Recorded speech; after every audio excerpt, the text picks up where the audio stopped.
Everyone, to call this March meeting of the Municipal Accountability Review Board to order.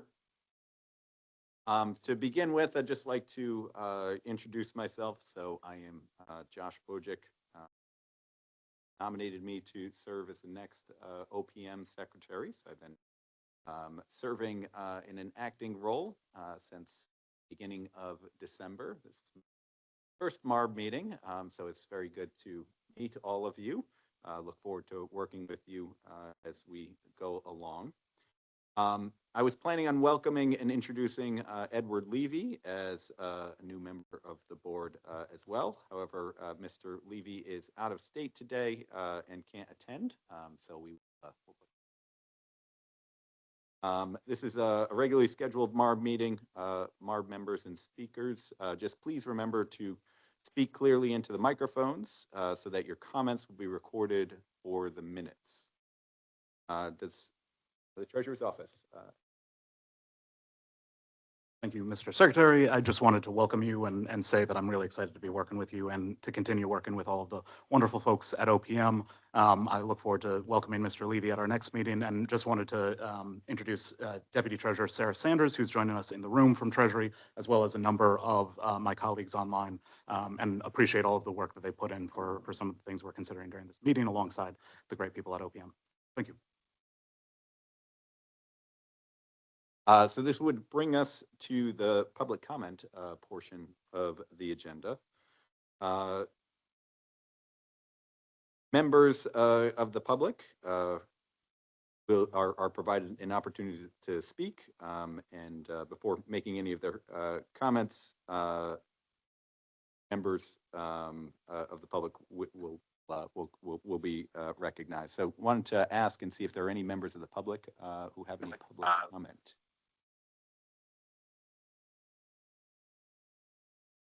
All right, seeing none.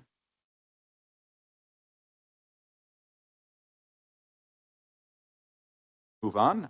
So next item on the agenda is the minutes. A copy of the draft minutes for the MARB members to review was in the agenda packet. Any questions or changes? Sal Luciano, motion to approve. David Miller, second. All right, I'm trying to track down my my motions in seconds. I got my eyes are struggling here. Sal Luciano made the motion. All right, so David motion by Sal and seconded by David Miller. Any discussion? No. If I could ask for a vote, all those in favor? Aye. Aye. Aye. All those opposed? None. Motion passes. All right, next on the agenda, we have the fiscal year 2025 audit reports. A copy of the City of Hartford fiscal year 2025 fiscal audit report package was emailed on February 26th to MARB members for their review. And a PowerPoint, the City of Hartford, Connecticut 2025 audit presentation prepared by the city's auditors relating to fiscal year 2025 audit was also in the agenda packet.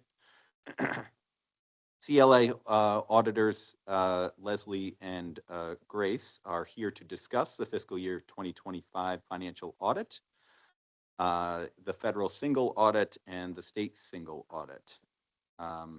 Does Ann Rawls have any opening comments before the auditor's presentation? Good morning, Acting Secretary. Good morning, all members of the committee here and online. I just wanted to give a brief overview of how the audit went from the city's perspective for fiscal year end 2025. Again, we had another smooth year under CLA as our auditors. Things went pretty smoothly. We filed on time with the state and no complaints from the city side.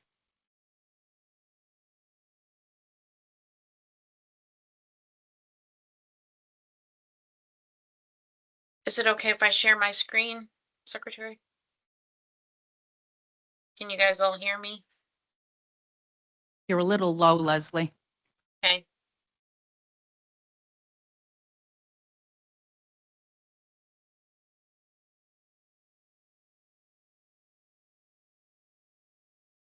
Can you guys hear me now? Still sounds low. Okay, I'll try and talk a little louder. I think I have my volume all the way up at this point.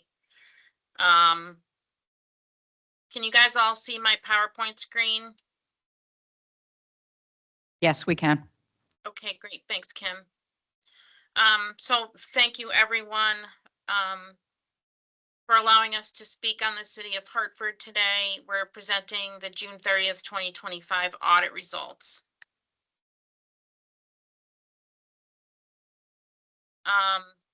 Just going to start our presentation by just reminding everybody the scope of our audit and what we do in relation to the city's financial statements. We do express opinions on whether or not the basic financial statements are presented in accordance with GAAP. We also express an in relation to opinion on the schedule of expenditures of federal awards and state financial assistance. And we express an opinion on compliance related to any major state and federal programs that we test each year. I think it's important that the MARB understands that as the auditor for the city, we do not opine on internal control, but we are responsible for letting those charged with governance know about any material weaknesses or significant deficiencies that we find during the course of our audit. Whether or not it's on the financial statements as a whole or as it relates to major state and federal programs that we test.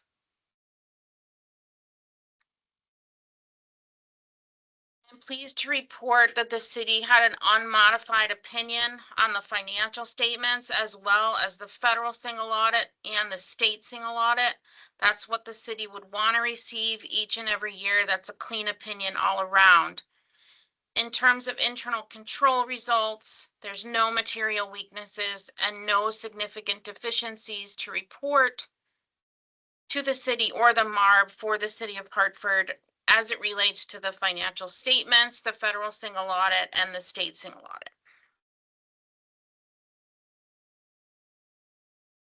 And I just want to share with you some of the financial results for the city that you can see within the ACFR of the city. The first slide 7. This is your full accrual basis statements. So these include all of your long-term receivables and assets as long as your long-term liabilities. On the governmental activities, that includes all of your governmental activity funds, with the exception of any of your pension trust funds, and that's on a full accrual basis of accounting. Net position for the city increased 165 million from the previous fiscal year. They're continuing to increase their capital assets. They've decreased their long-term debt in 2025 by 126 million. So all in the right direction as far as their governmental activities columns go. The business type activities that you see in the front exhibit 1 within the financial statements, that business type activities column is on the full accrual basis of accounting, but it also includes one major enterprise fund, the Hartford Stadium, as well as 2 non-major enterprise funds, the Hartford Parking Facility and the Golf Course. So all 3 of those funds are combined in that business type activities. And that net position decreased 111,000 from the previous fiscal year. And I have another slide coming up to show the detail of that. And then the component unit for the city, the Hartford Parking Authority, had revenues and expenditures of 7 million for the year.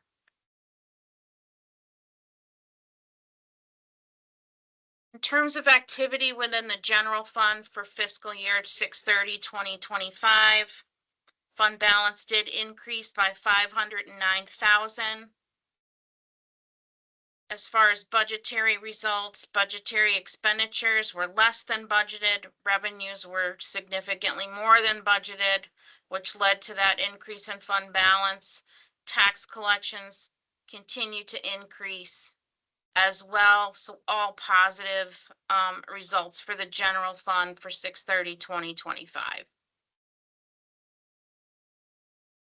In terms of all the other major funds within the city, you have the capital improvement fund that increased 1.9 million from the previous fiscal year. The community development loan grant increased 67,000 from the previous year. You had a decrease in the debt service fund by 8.4 million. That just had to do with pay downs of some debt. Ed grants decreased 4.8 million. There is no fund balance for ARPA because it's sitting in that unearned revenue column. As you can see in the middle of the screen in that table, there's 438,000 that still needs to be spent on ARPA funds, and the city has till December 31st to spend those funds.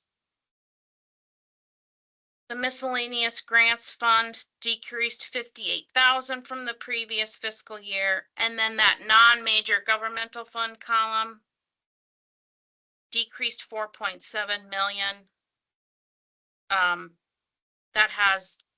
That column is a total of all of the smaller funds. As you can see, that decrease in the middle of your screen, there's 4.3 million of unavailable revenue right now. What that means is that there's state and federal money that still needs to be received. And so that there was just a timing difference on when you can recognize that revenue. If it's not received within 60 days, it's not recognized in the modified accrual basis of accounting statements. Going to move on now to the enterprise funds. As I had mentioned previously on the business type activities, there's 3 funds. The Harvard Stadium Fund is a major enterprise fund that increased 269. Then the 2 non-major funds, the Hartford Parking Facility decreased 329,000. And then the golf course decreased 51,000. I do just want to report to you there was a change in this slide from what I previously gave you, so I will send that over to Simon so you can have the revised copy. Then moving on to the city's internal service funds. Workers' comp's net position decreased 120,000. You had liabilities and property damage fund increased 200,000. Metro Hartford Information Services increased 296,000. Then you had retirees and actives. Retirees decreased 876,000. Actives decreased 3 million, excuse me. And as you can, I just want to note for you, although there is a decrease in those 2 funds, if you look at the middle of your screen, claims incurred but not reported there's 5 million there. Currently, the city does not fund for IBNR. That's more of a financial statement presentation liability. They budget pay as you go each current fiscal year. And then lastly, the last financial statement of the city is on your fiduciary funds, which is your OPEB and pension funds. The city's MARB fund increased 54.5 million. Retirement allowance fund, the fireman's relief fund, and the police fund, those are pay-as-you-go pension plans. They had 5,000 benefits paid, 17,000 and 95,000 respectfully for those pension funds. And then you have the OPEB trust fund that increased 1.1 million from the previous fiscal year. So in 2025, we did have a good investment year across the state for pension and OPEB. And then I just like to mention from the footnotes and our required supplementary information, the city's net OPEB and pension liabilities. As you can see from this slide, the city's OPEB liability is at 216 million right now. That's 1.42% funded. The Board of Ed is on an asset position right now at 110% funded. On the net pension liability side, you have the MARB plan. The city's plans pension liability is 460 million.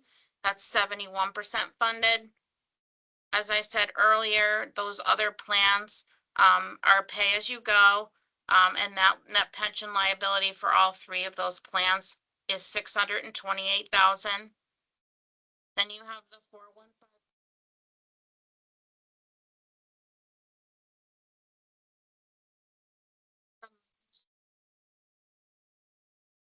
I lost voice.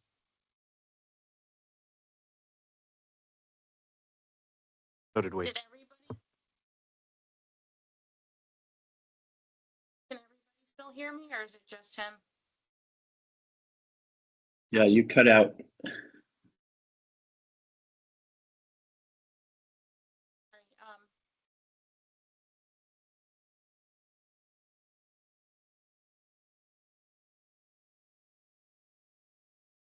Leslie, it looks like you have some kind of connectivity issues because when you're speaking, it's not lighting up. Want to log out and come back in? Sure, I can try that. Oh, I can hear you now. Oh, okay. You just I don't know needed to what's raise your voice. Pretend Okay. we're one of the kids that you want to holler at. I'm not quite sure what you've heard so far, so I'll just repeat this slide if that's okay. Please do. So for OPEB liabilities, the city's liability for other post-employment benefits is 216 million, 1.42% funded. Board of Ed is at an asset position, 110% funded. On the pension liability side, we have the MARB plan. The city's plan is 71% funded. The other few plans that they have that's pay as you go. One's at 628,000. The 415M plan is at 20,000.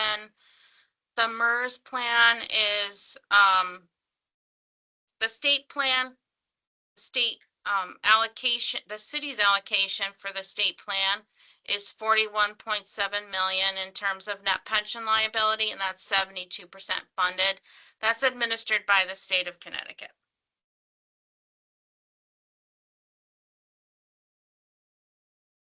And I did want to give you this slide just so that the MARB can see how the general fund has been favoring for the last 3 years. As you can see, it's pretty stable. There was an increase in 2024 with funds at 73.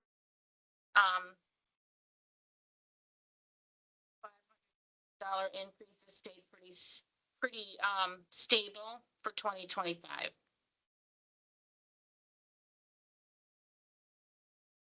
Now I'm going to go on to the federal single audit.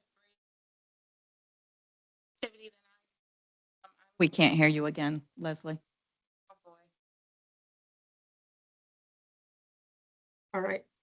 Good morning, everyone. I think I can take it from here. Are you able to hear me? Yes, Grace. All right, thank you. Good morning, everyone. My name is Grace Musito. I'm an audit director here at CLA. Next slide, please, Leslie.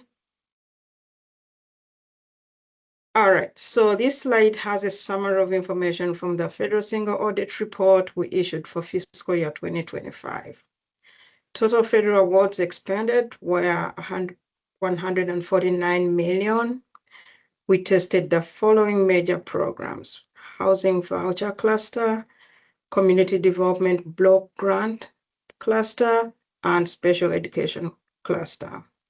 Like Leslie mentioned, we issued unmodified opinion on major program compliance, and there were no compliance or internal control findings for the major programs we tested. Next slide. For the state single audit, the total state financial assistance awards expended were 539 million.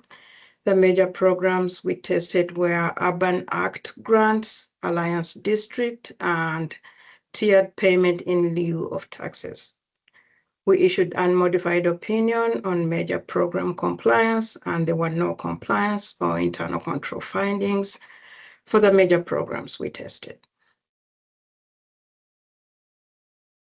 All right, so this slide has the summary of the required communication after we concluded our audit. This information was included in the governance letter that was sent to the members of Court of Common Council.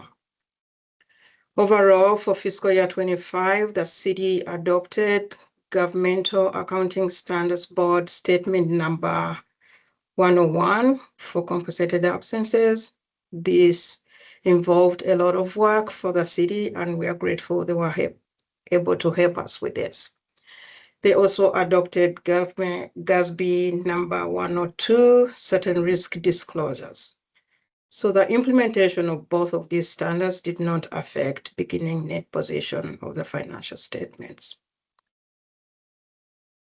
So during the audit, we identified the following significant estimates: management estimates of the net pension liability and net pension asset, net other post-employment benefit liability, and also estimate for incurred but not reported claims for workers.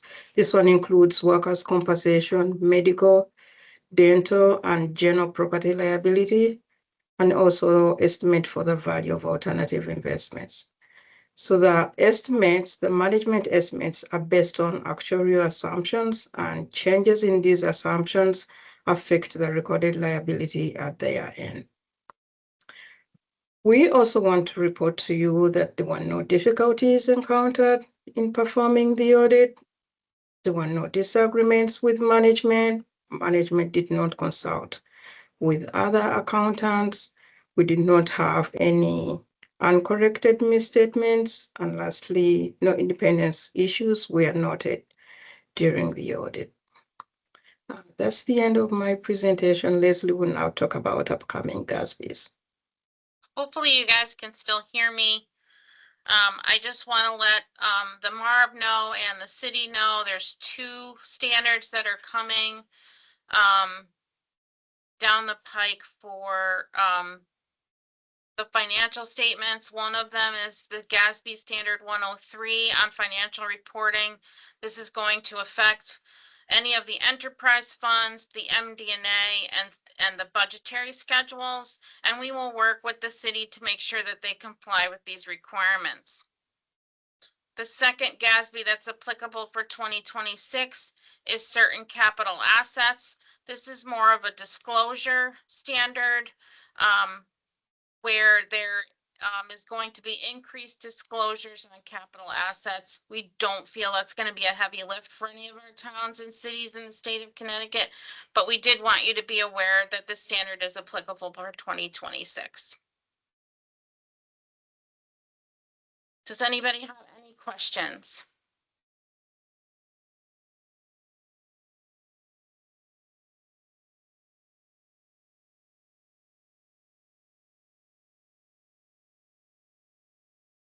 Questions or comments? Seeing none, we will move to the next item on the agenda, which is a review, discussion, and possible action for general obligation bonds. And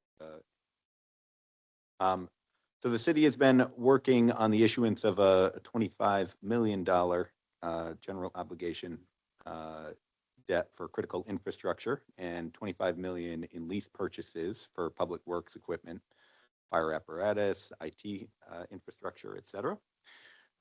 Included in the agenda package are several schedules prepared by the city's financial advisors, Municipal Resource Advisors, LLC, relating to the general obligation bonds and associated capital projects, and the master lease and associated capital equipment. Also provided is a timeline for the bond issuance. So in accordance with the contract for financial assistance between the state and the city will need consent from the state treasurer and the OPM secretary to proceed with this debt issuance. So I would like, after the presentation, if we could have a discussion, we could get MARB members' feedback after this discussion. So with that, I will hand it off to the mayor. Thank you, Mr. Secretary. It is great to, I think this is our first MARB meeting together. It's great to work with you in this capacity. Secretary and I have known each other for, I think, 16 years or so. And over the course of that time, in a variety of roles, I think you've shown incredible both competence and thoughtfulness in the way in which you've approached those roles. So look forward to working with you in this and other capacities in your new role. Congratulations. And to the MARB members, thank you for entertaining this conversation and letting us talk through this. As you all know, since we entered into the contract for financial assistance, the city has not taken on any additional debt in about a decade. We've been paying for all of our capital expenditures is in pay-as-you-go increments, and it's stretched the infrastructure and facilities, the equipment needs of the city really to the brink. And I'll speak to the financial state of the city in a moment, but I think it's important to just say something about the impact on the residents and on City Hall, city workers. Look, the conditions of our roads are among the top 3 complaints that I get from my residents. I think that there's a very felt sense of the stark difference in roads when you drive in from West Hartford or Weathersfield or Bloomfield or across the river from East Hartford into the city of Hartford. That 10 years of deferred maintenance on our roads, on our sidewalks, is felt. We've got light poles that are rotted out at the bottom and that we worry about the liability of, frankly, because they haven't been maintained in that time. And we just don't have the capacity out of our general fund budget to make the kind of investments that are necessary. And now, almost a decade later, we are feeling that as a city. Our equipment needs are really, really dire. We have 391 pieces of equipment within DPW, and 351 of them are past their useful life. To run a snowstorm operation, and you will, I'm sure, in various capacities, drove through the city of Hartford after our major storms. We need at least 30 trucks, and out of the 32 we have right now, following these 2 major snowstorms, 15 of them are out of commission. I just had our DPW director in the office yesterday. As one of many anecdotes I can tell you, he was talking about some carpentry trucks that they had to retire because the floorboards were so rotted out that during inclement weather, water was splashing up at the DPW employees. We have some pretty dire needs, and this is a very modest bond, very modest amount of debt to be able to address the most urgent of needs we have in the city of Hartford. 25 million in general obligation bonds and 25 million in lease purchase to address that. And we believe from a fiscal standpoint, it is a good time for us to do that. And we have been hesitant, as you know, we've been reticent to go back out to the market. And I'll say, sorry, before I get into the financials too, I'm joined here both by Julian and Leanne, who you all know, in addition to Shay Ajayi, my Chief Operating Officer, our City Treasurer, Carmen Sierra, and 2 members of our bond advisory team, Jay Red and Bill Lindsay, virtually. So I'm sure they will be happy to take questions as well if you have them. Look, we in the last few months were upgraded by Standard & Poor's, as you saw, to an A-, an upgrade of 2 notches. It's the first time we've been in A territory in over a decade, and it is a testament to both the fiscal oversight of this MARB and the close relationship between the city and the MARB, but also real progress that we've made in our finances. Our unassigned fund balance is now at 48 million. That's represents 7.7% of our budget. It's the first time we've met our policy targets of 7.5%. I think Leanne said in the entire time she's been at the city, and the entire time that any of us have been at the city, it's pretty substantial progress. We have maintained a strong fiscal discipline within our finances, within our budgeting year after year. And from the last administration into this, I think we've had an ethos of continuing that strong fiscal discipline, and really valued this relationship with the MARB to provide the accountability and oversight as well. We believe that we are in a strong position to take on this modest bond issuance. We built the cost of the debt service into the 5-year plan, which was passed by this committee last year. And we think it is really necessary. I'll address one other thing before I let others chime in too. Just to be clear and on the record, we have no plans for any additional assumption of debt beyond that. These are some very critical and urgent infrastructure and equipment needs that we have right now, that we believe that our city not survive without. We really have every interest in continuing to maintain strong fiscal discipline, to not make the mistakes that ended us in this position to begin with a decade ago, and to continue to stay within our means from a financial standpoint. And so, yeah, and in addition to that, under the contract assistance, there's a safeguard to ensure that that is the case, that we could not take on additional financial obligations without additional debt without the approval of this body. We have no intention to do so.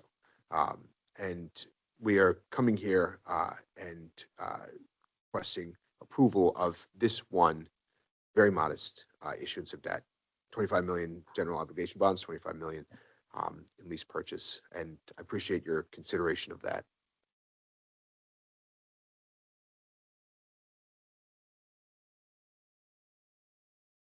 Good morning, Secretary, members of the board.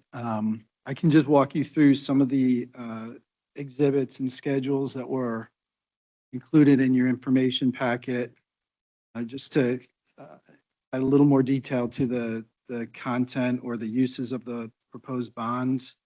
You should have a schedule in your packet that outlines what we intend to use the 25 million in general obligation bonds for, and you'll see that it's all core infrastructure type projects. Majority of it going towards roads related projects, including our road overlay program, a road reconstruction project, actually 2 road reconstruction projects at 2 different locations.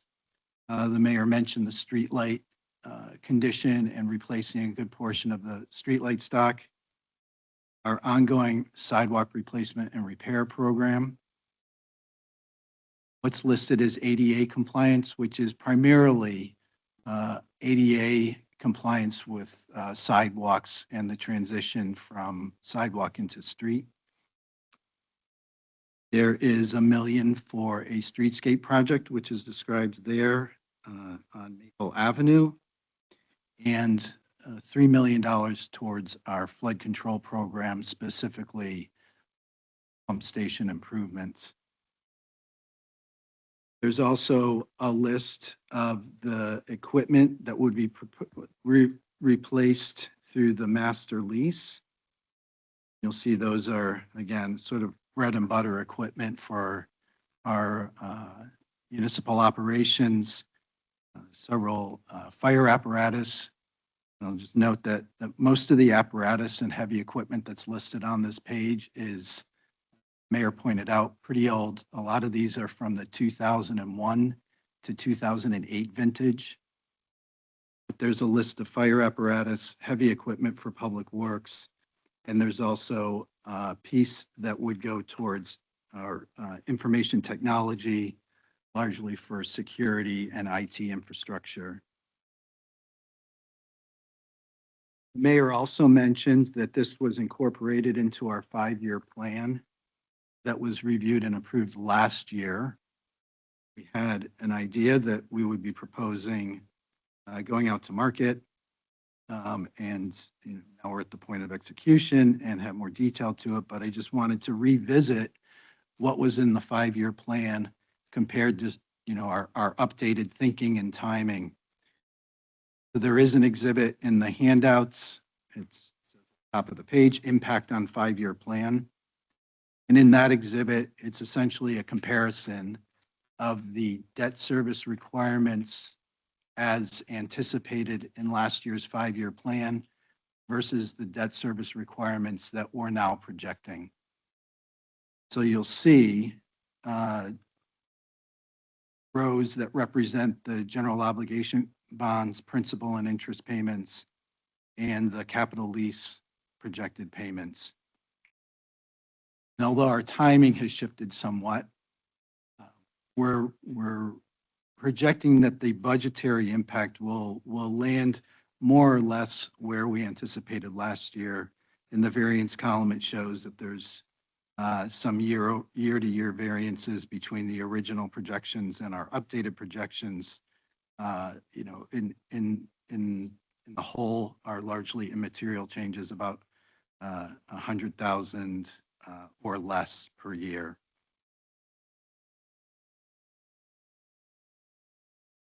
Remaining exhibits relate to the details and the technical aspects of the bond proposal and the capital lease.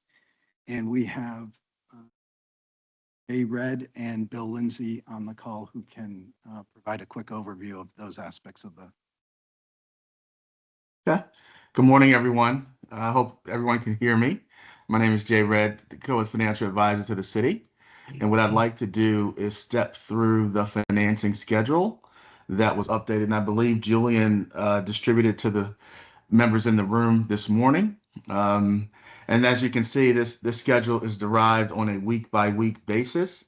We had a robust conversation yesterday with staff members from the state treasurer's office, as well as staff from OPM in the city and the treasurer's office. A terrific conversation. We have our meeting today. Our thought is to, as a result of yesterday's conversation, submit the bond ordinance and the lease resolution to City Council tomorrow. Then as we migrate into next week, we anticipate receiving some communication from the MARB, again, as a follow-up to yesterday's conversation, with conditions precedent for approval to move forward. We will also begin the process of outreach to the rating agencies and potential credit enhancement for the bonds. We anticipate finalizing the master lease and posting the master lease RFP for commercial banks.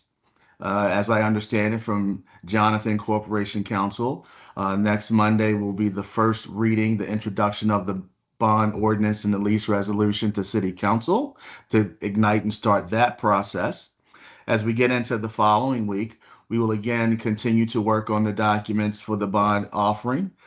Julian will be working on the 5-year budget capital materials as a condition for approval that was discussed yesterday. We will then be forwarding materials to the rating agencies and the credit enhancers for review. As we get into the week of March 23rd, again, we will continue to work on documents around the offering. We will have our conversations with the rating agencies and potential credit enhancers to make the presentation. The bond ordinance, City Council is the second and fourth Monday of the month. That bond ordinance and lease resolution, first reading by the city on the 23rd. And then we get into the following week. We anticipate receiving the master lease RFPs that were responses, I should say, to the RFP that was posted earlier in the month of March. And then as we get into April, again, we anticipate the week of April 6th, we would receive our ratings from the rating agencies and the bids for credit enhancement. That is an important milestone in the process, because in yesterday's conversation, it was communicated that, the MARB would absolutely like to see that a potential $25 million bond issuance would not negatively impact the current ratings of the city of Hartford, specifically the A- the S&P via the upgrade. So we will be sharing the results of the rating process with the MARB at that point, anticipating that being in the first week of April. And then we also will be finalizing, Julian will be leading the charge of the 5-year budget and the capital materials, et cetera. Again, trying to satisfy all the requirements precedent for approval from the MARB. At that point, we would anticipate selecting, after the review committee meets, selecting the commercial bank to begin negotiations with the master lease. And then moving into the week of April the 13th, we anticipate that the city council would approve the resolution and the ordinance for the bond deal as well as the master lease. As I understand it, through bond counsel and disclosure counsel and some of the other legal parties on the transaction, that would then begin a 30-day public appeal period. So that period will begin. We will take advantage of that dead period, so to speak, and we will begin to negotiate with the commercial bank the various components of the master lease facility. The following week of April 20th, again, continuing to submit materials and work on the bond documents. The week of April 27th, we would anticipate finalizing the master lease documents and then submitting those documents to MARB for review. It was discussed in yesterday's meeting that prior to the city entering into any agreement with a commercial bank, the MARB would have the opportunity to review that document to make sure it's non-recourse to the city, and various other matters that are important to the MARB with respect to the city's ability to commit or be obligated in the event of something unforeseen happening. So we anticipate submitting that document by the end of April. And then, hopefully we would receive approval from the state treasurer and the secretary of OPM in the early portion of May, which would allow us to finalize the offering document for the bonds and post the POS. The next week, that 30-day public appeal period would expire on May 13th.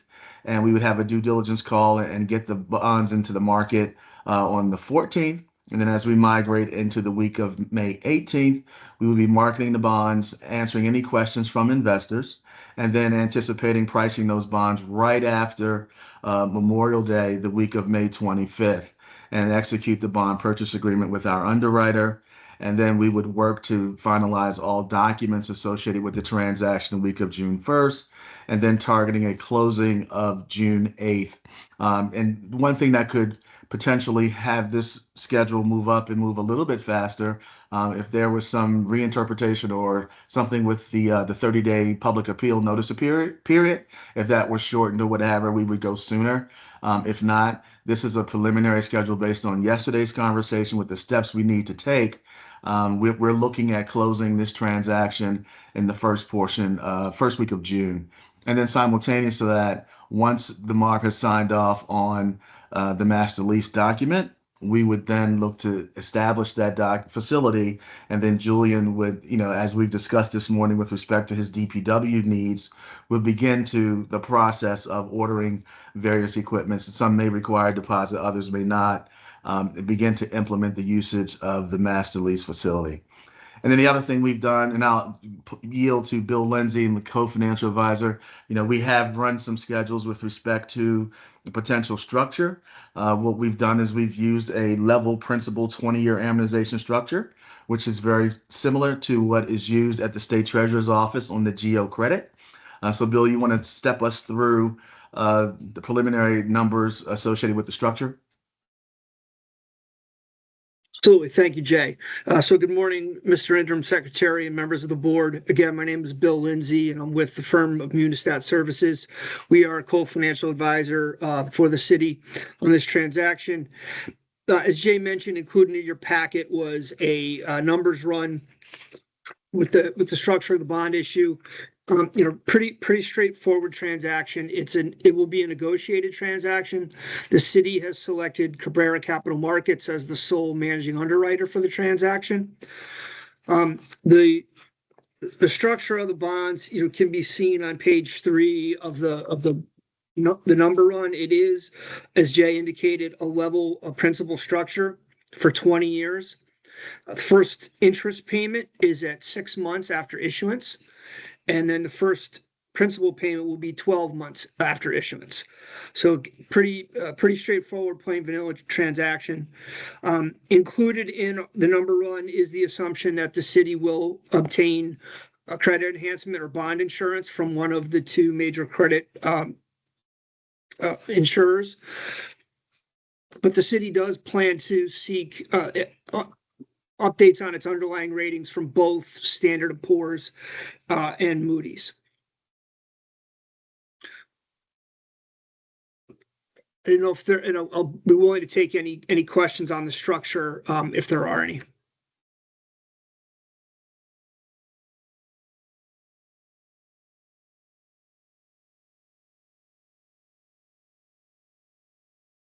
May I? Thank you. Bill, I have a question and either for you or for Jay and or for the Office of the Treasurer if they have an answer for me. I heard in your conversation today a credit enhancement, and I don't recall us hearing that yesterday in one of the earlier preliminary meetings. And so I would like to understand that a little bit more on what you're proposing as a credit enhancement and what does that mean? Certainly, Kim. So the city will be seeking commercial bond insurance from either BAM or AGM to insure the bonds. So the idea is those commercial bond insurers would stand between the city and the ultimate investor and guarantee the repayment of principal and interest if the city wasn't able to make it on a timely basis for any reason. Of course, that's not anticipated here, but it does help from a pricing and marketing perspective for the bonds. Thank you. Thomas Hamilton has his hand raised. Yes, thank you, Secretary. I'm not sure who my question is for, but I get it may be for the city. But question really is, can you tell us a little bit more about why you've structured this financing with the lease component? I'm just wondering if you're already going to be out in the market for GO bonds. Why wouldn't you just roll everything into one larger GO issue, and what are the advantages of doing the lease purchase as you see it for the rolling stock? Sure, I'll take that one. What we have here is two separate financing vehicles. As the mayor said in his opening comments, the GO bond is for high ticket capital improvement items, the road work, etc. The items that we anticipate using for the master lease, it's a separate facility and could be actually perceived as a separate financing mechanism.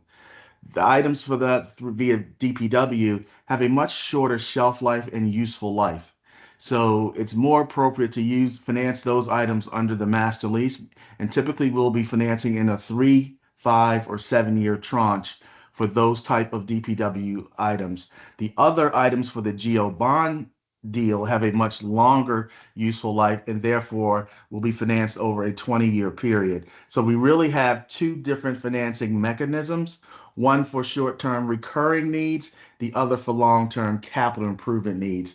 And then also part of the conversation yesterday, it's important to state that under the master lease facility, we're not going to draw the entire $25 million at one time. As needs arise, they will be financed through that facility. When they are paid off, the capability to reuse that facility will return to the facility for the city. So we will not borrow $50 million as soon as all of this closes, the bonds and the master lease. The bonds at $25 million, sure, and we'll amortize those over 20 years, but the master lease facility will be a revolving facility, and as items are paid off, the city will have the ability to return and use that facility again in the future. So it's two separate financing mechanisms.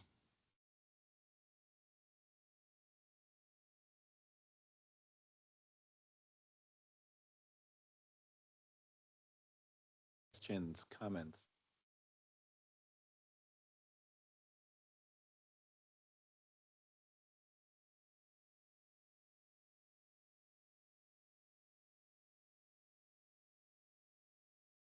Oh, here we are. Sal Luciano. Thank you. This is a lot of money for a city that is struggling pretty much on a week-to-week basis. On the other hand, when I hear that 7 out of 8 machines are past their life expectancy, that's a significant problem. Um, I don't know if you're old enough to remember, Josh, there was an oil filter commercial, and the tagline was, "Pay me now or pay me later." The idea was if you didn't get an oil filter change now and spend some money, that down the road you had a real potential of the engine freezing and having to replace the entire engine. It occurs to me that I think that's where the city of Hartford finds itself now. And so I don't want to get ahead of the city, but if the city council approves this, then I would be inclined to approve it as well.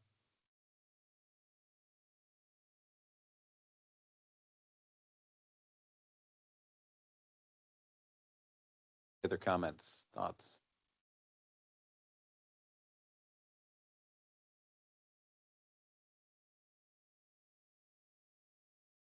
Just, you might have touched on this previously, but in moving this forward, what we are asking the MARB board to approve is also with the treasurer and the secretary ultimately with conditions upon this that will be to ensure that this is a financially prudent decision that we are making. To Sal's point, that we want to make sure that that's the case and that both the city and the MARB have a vested interest in working together continuously. And so I just wanted to point that out as something that's part of what we're asking folks to consider.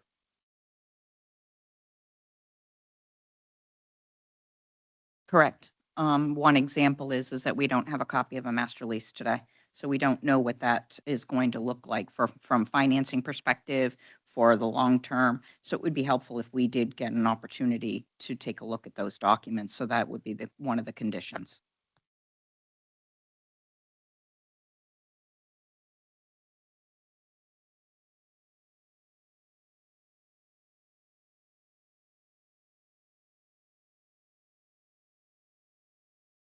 And Secretary's approval to support the MARB in knowing what we plan to be looking for.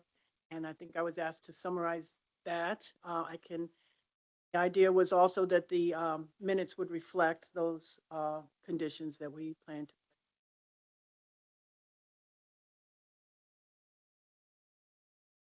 to or summarize it.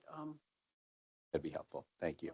Our team has been working with OPM in the city for weeks now, reviewing all of the materials and coming up with recommendations for what we on the financing. This is what, I'm sorry, we weren't able to circulate this before, but what we would like to see reflected in the minutes to support the MARB consideration. Chair then said, under the terms of the contract for financial assistance, consummation of the city's proposal required the consent of the state treasurer and the secretary of OPM, who are referred to in the contract as the state representatives. The state representatives have discussed the city's proposal and are considering supporting the city's proposal on the following terms. Number one, the city shall provide a 5-year capital budget incorporating the general obligation bonds, which will outline funding sources, including bonding, pay-as-you-go funding, and identification of deferred maintenance issues and recurring needs and plans for addressing them.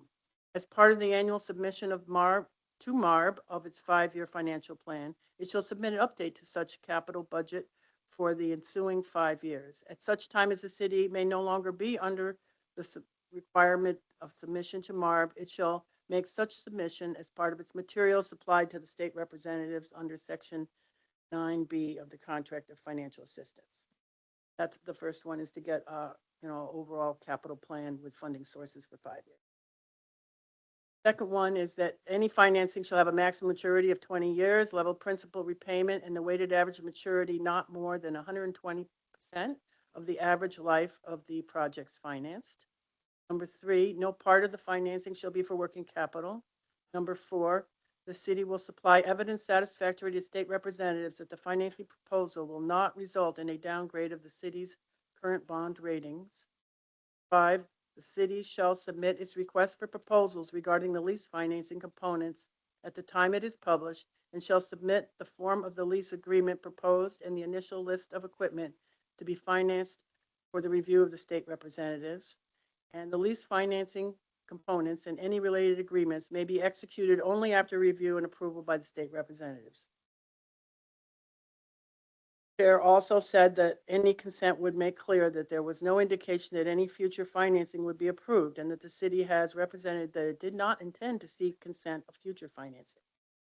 Chair then said that the state representatives, in consenting to the city's proposal, would benefit from the views of the members of the board, given the board's extensive review of the city's financial position over the last several years, directly and through its committee and staff. The chair invited a motion at that time. So I do want to say that we did review orally the substance of all of these provisions with the city.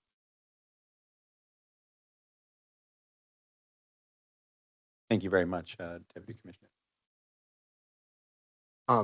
Yeah, first of all, actually, before I start, let me say thank you to the staff of OPM and to the Treasurer's Office for all the work you guys have done to work through this with our staff and to get to a point of trying to put together a letter. It worked incredibly quickly and on a short timeline. And I just want to say thank you to all of that staff. Just as a point of clarification, the language you just read, is that sort of to be presented to the MARB, or will the eventual letter say that the Secretary and Treasurer will consider approval based on the following conditions? Because this might be a question for our bond advisors. I don't know if consideration of approval is sufficient.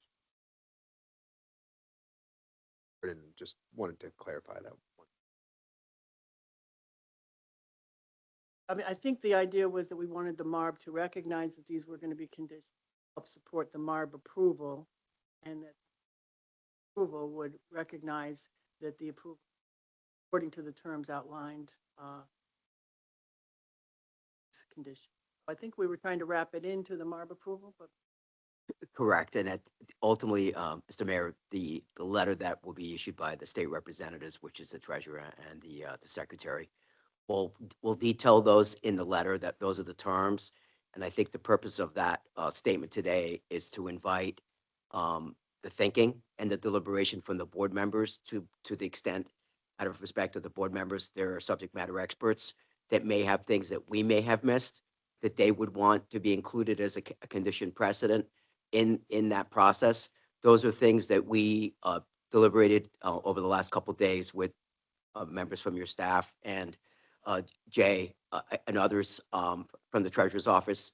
So I think we came to an understanding yesterday. These things were all attainable, and these are things that we thought would be the best, put the Treasurer and ultimately the Secretary in the best position to make sure that this is a prudent, and completely supported and backed up process.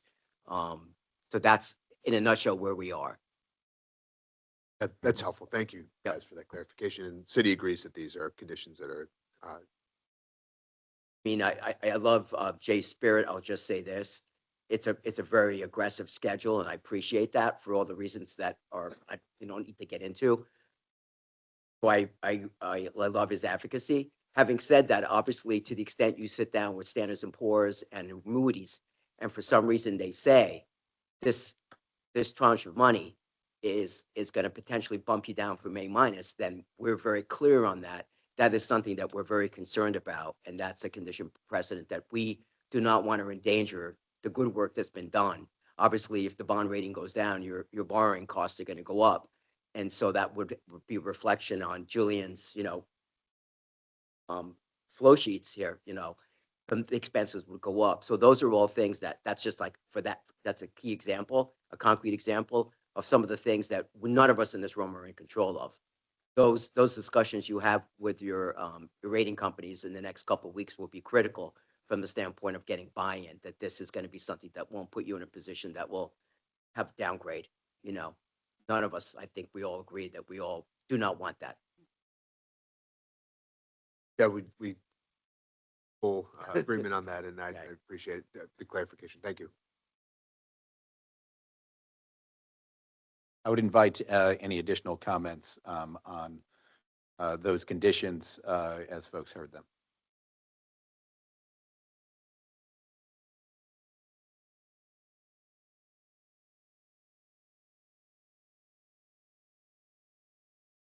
I think the indication within that letter is that there would be a motion Yes. by the board. So if I could call for a motion to adopt those conditions. So moved? Sal Luciano, second. Seconded by Sal Luciano. All those in favor? Aye. Aye. All those opposed? Passes.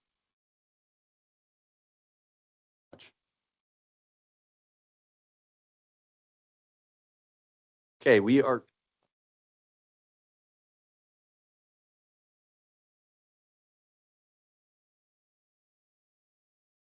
An additional approval that we were looking for relative. Ultimately, yes. So we all have to be connected at the hip for the next several weeks because they will have answers on some of these conditions precedent. And then the letter that the treasurer's office and you will sign will be a separate standalone document, which is something that's deeply tied up in the contract assistance. Gives you these special powers of basically playing uncle to be able to go back into this book of business to make sure that you can be a steward on this. So that is something that will come afterwards. We will stay connected to Julian, the mayor, et cetera, and we will follow the process they have on this. They were going to have this discussion this morning or tonight with the city council. Obviously, everything is going to be premised on the fact that this is condition precedents have to be met, but we need something to get the ball rolling. And they're going to have these discussions now, and then we'll go forward once we get that information, and then we'll come back, and then we can quote unquote consummate the thing with your letter to give the final approval, which is required by the agreement. Is that clear? Any issue from the city? Is that right? That's what was discussed yesterday with financial advisors and a lot of lawyers. Lots of lawyers. Yes. Thank you, Jay. Thank you. Thank you for the opportunity to be with you this morning. Yep. And thank you for all the work that went into preparing those conditions. And thank you to the board members for approving those conditions as we move forward. Okay, our next item on the agenda, we have the mayor will be walking through an executive summary. So in doing this, Mayor, if you could also provide an update on any of those items that were discussed last month in the executive update, that would also be helpful. Sure, and I should have checked the meeting minutes of last month's executive update, so I'll ask you guys to remind me if I miss anything along the way. But I you know, well, I'll go over some of the areas that we have sort of jointly identified in both short-term budgeting and 5-year plan as areas of potential challenge or threat to city's finances, and give updates in those areas broadly, and then welcome any questions on that. But I'll start with our labor negotiations. We reached a settlement with our firefighters union. We'd previously reached an agreement with 1716, which are many of those DPW workers, among others. We're beginning negotiations with police and CHPIA, and are in the settlement stage with the lawyers unions. It's small group, not a substantial fiscal impact, but hopefully close to reaching reaching a settlement there. I've frequently updated you all on sort of the state of our commercial office space downtown and the potential threats that poses to our grand list.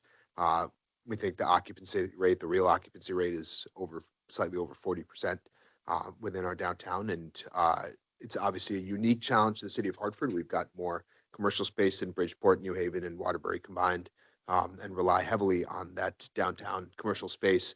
We began this study, and we've talked about this publicly as well, with DCD and CRDA together at the table with the city to take a holistic look at all of our commercial spaces in our downtown and try to figure out a plan to convert enough of them to residential to push the remaining tenants into fewer office spaces and create additional housing units within our downtown. Uh, we've seen so far, we are nowhere close to the absorption rate in our downtown. Every time we put a new building on the market, there's a waiting list. There's, most buildings are 96 to 98% occupied. We think there's incredible opportunity there. It's also for the purposes of this body, not just does it help stabilize the commercial stock of our downtown residential buildings that we have converted so far, and we've had two office to residential conversions, have had significantly increased grand list value, appraised value, sometimes double the value that they were as commercial buildings. And so we think that this is potential area for not just stabilization, but growth of the grand list within our downtown, in addition to the infill development we are working on on parking lots in Bushel South and downtown North, and other buildings. We have seen, we put in a SIF application for a study on this very building we're standing in case it ever gets surplused, for potential conversion and use as a taxable property. So, we are working through a number of avenues to continue to grow our grand list in new ways in the coming years. And we think that there's real opportunity, especially with DCD's Grayfields program, that's built specifically around that sort of investment. We've also come here before a few times with talking about some suggestions we had for stabilizing pension obligations and the cost of the ADEC, which has risen steadily. We actually have an update. We had a really good meeting with our city treasurer, who's here, and some members of council as part of a larger COLA task force that we'd put together.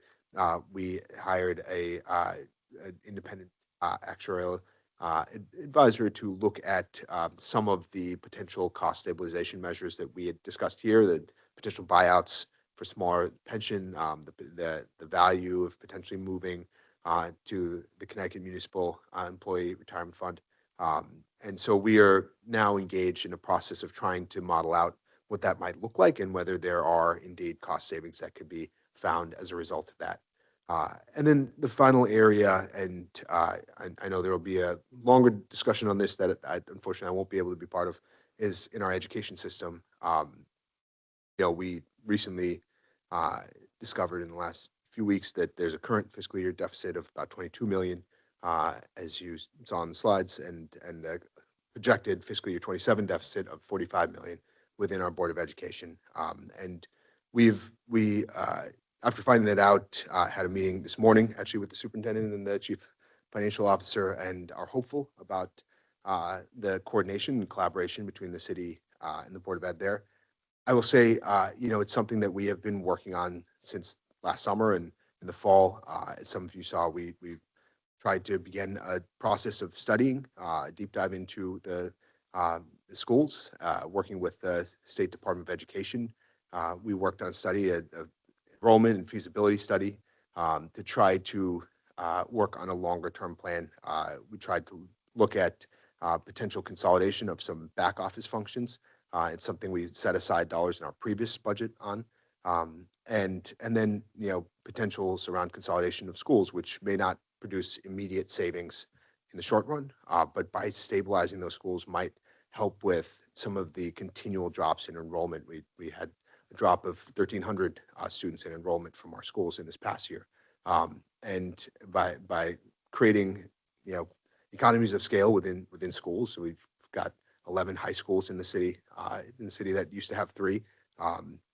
We've got 39 schools in total, that we might be able to stabilize those individual school buildings and be able to keep kids in the school. So far, we've had real resistance in that conversation, and that may be more political and Board of Ed led than the folks around this table, but we have been unable to fulfill certain data requests, and the Board of Ed has discussed it's creating their own study to parallel that. And so we continue to reach out a hand and ask for the Board of Ed to engage with us in the study process to get data together and to come up with a list of potential structural changes that can help us stabilize the finances within our school system. It's something that we will continue to talk about with OPM, with others around this table. and something that we really hope to work collaboratively on. But that's sort of the state of where we are right now. With that, happy to take any questions or any suggestions on items that I've missed. So I noticed on a previous slide that you have some amount of ARPA money that's going to IT. So is that correct? Did I see that correct prior? Yeah. So my concern is obviously from the standpoint of ARPA money having to be expended by this year, it's a one-time mechanism for funding. Obviously, the costs associated with it very significant. And I just have a question. If you have money going into that right now for the purposes of either doing PPTs or IEPs or whatever needs to be done, neuropsych evals of children, where is that money going to be backfilled from the standpoint of funding idea responsibilities within the city? That's question number one. And to the spirit of your statements on some consolidations, one of my deep frustrations on some of this is that maybe Hartford and all 169 towns need to be looking for maybe consolidating services. The costs associated, for example, just to use a concrete example on neuropsych, to the extent that West Hartford or someone else uses that, there may be some cost sharing that could come to all municipalities from the standpoint of sharing those services. And not everyone has to have that subject matter expert on staff. I would urge all cities, but also certainly Hartford, to consider speaking to some of your brothers and sister communities to see if there's any way that you can share costs and share staff so that you don't have to have all those as standalone expenses. And it's not just buildings, but it also could be personnel.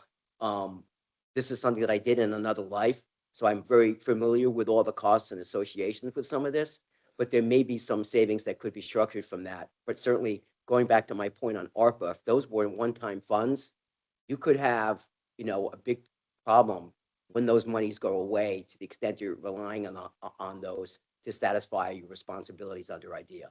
Thank you.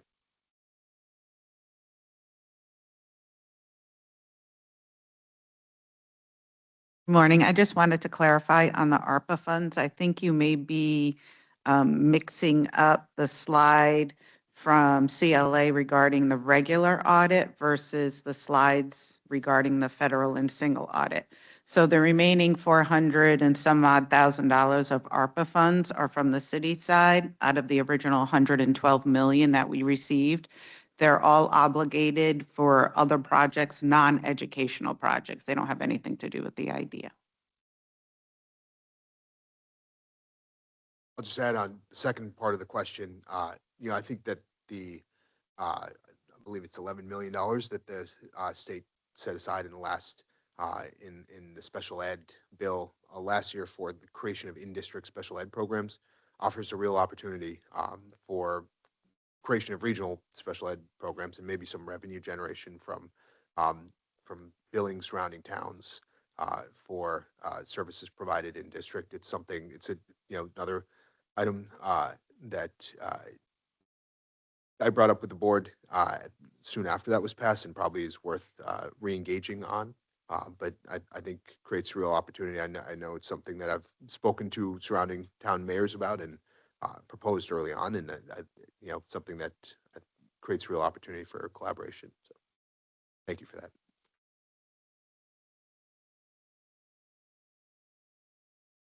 that. Any additional comments on this item on the agenda?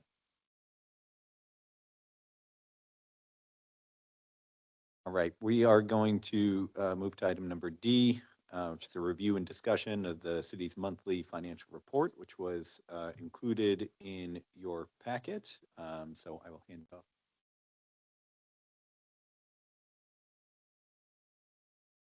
Thank you. And I will provide a brief overview of the report that was provided in your packet. The report that you have in hand is for period 6, which is through the end of December. See in the report that for bottom line on the city side, we are projecting a small deficit of about 890,000. This is a reduction, and we see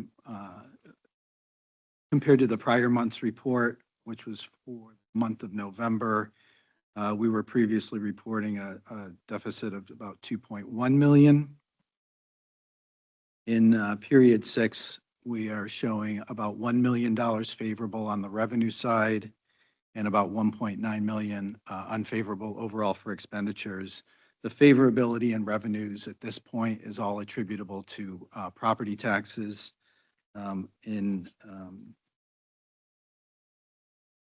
As of the last period, or as of the date of this report, our property tax collections were at 61.8% of our budgeted collections.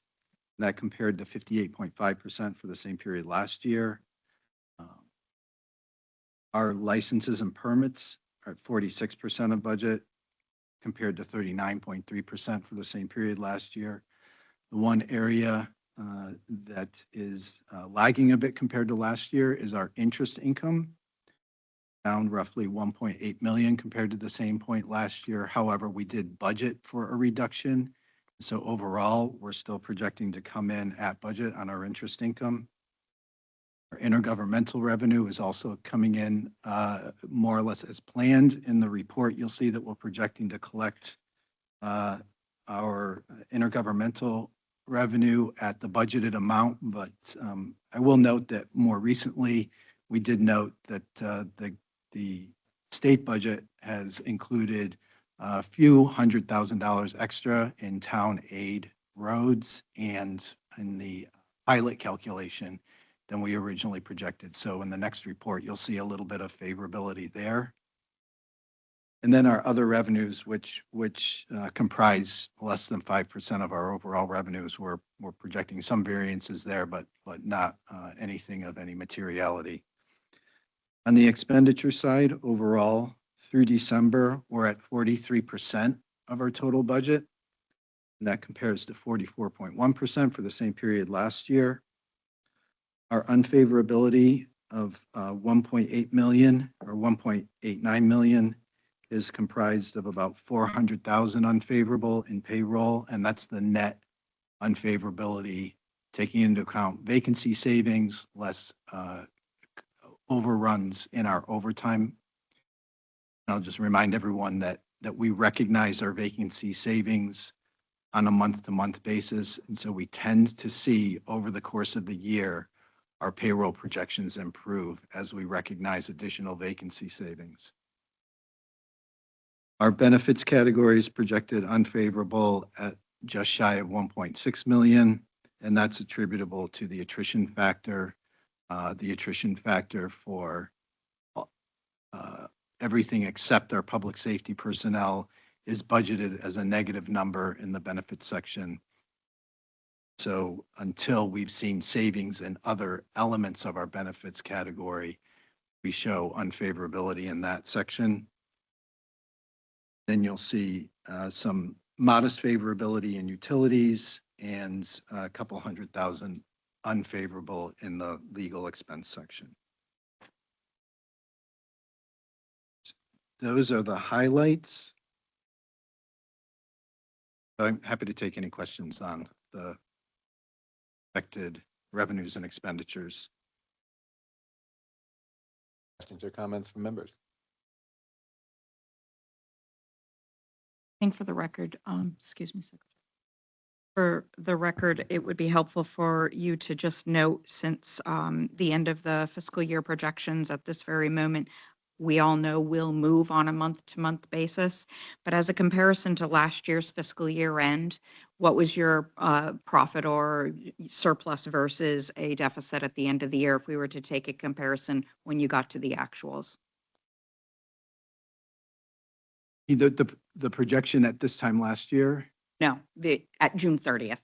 Oh, where we Just ended this, up? yep, the actual where you landed, even if it's an estimate versus what you're projecting right now, where you're saying you're going to land at June 30th, you're telling me you're going to have a deficit. I know, because I've worked with you long enough to know that that's going to grow and it's going to be a surplus. Thank you. I understand the question now. Thank you. Last year, in the exact number will be in the audit that we just reviewed. Last year, on an operating basis, the surplus was roughly 25 million.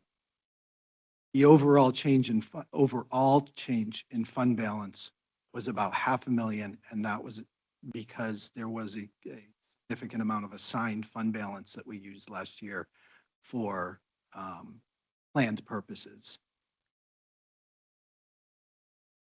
Oh, I'm sorry, the overall change in fund balance was 745,000.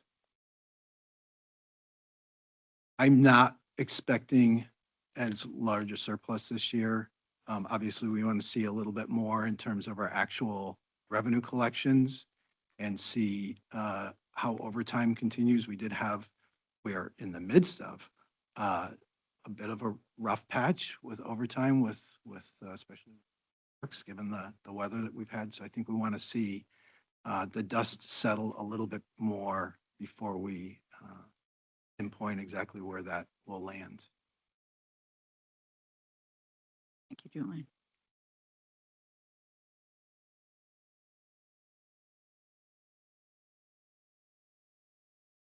Additional questions or comments?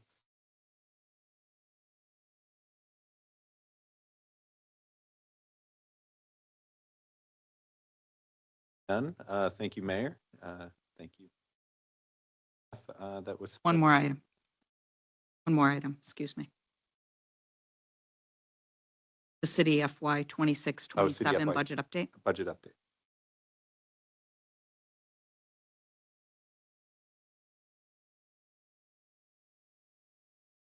We are working feverishly to complete the FY 27 mayor's recommended budget. It will be released on the 23rd of this month. Our first public hearing is scheduled for April 1st, and then we immediately follow that with all of the budget hearings, which are essentially the individual departments presenting their budget requests to the city council. That takes us through the month of April. Somewhere in there, I believe it's the 13th, I don't have the calendar in front of me, somewhere in roughly mid-April is when we present the mayor's recommended budget to the MARB subcommittee.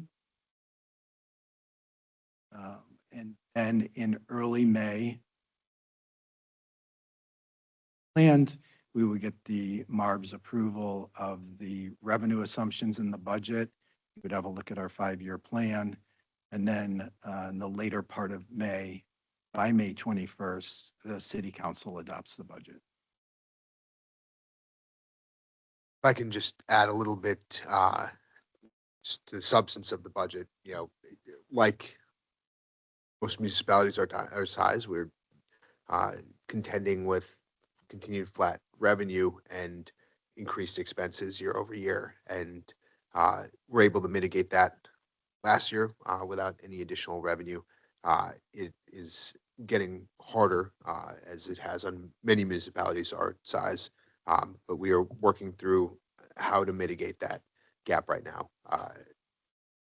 Not to, harp on this, but just to put a fine point on it.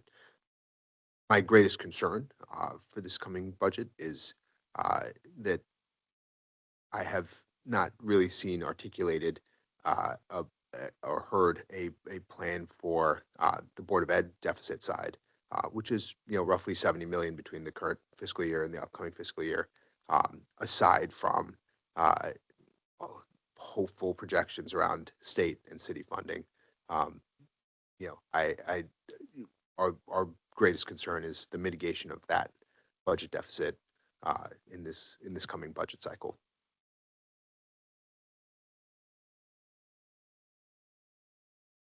Additional comments on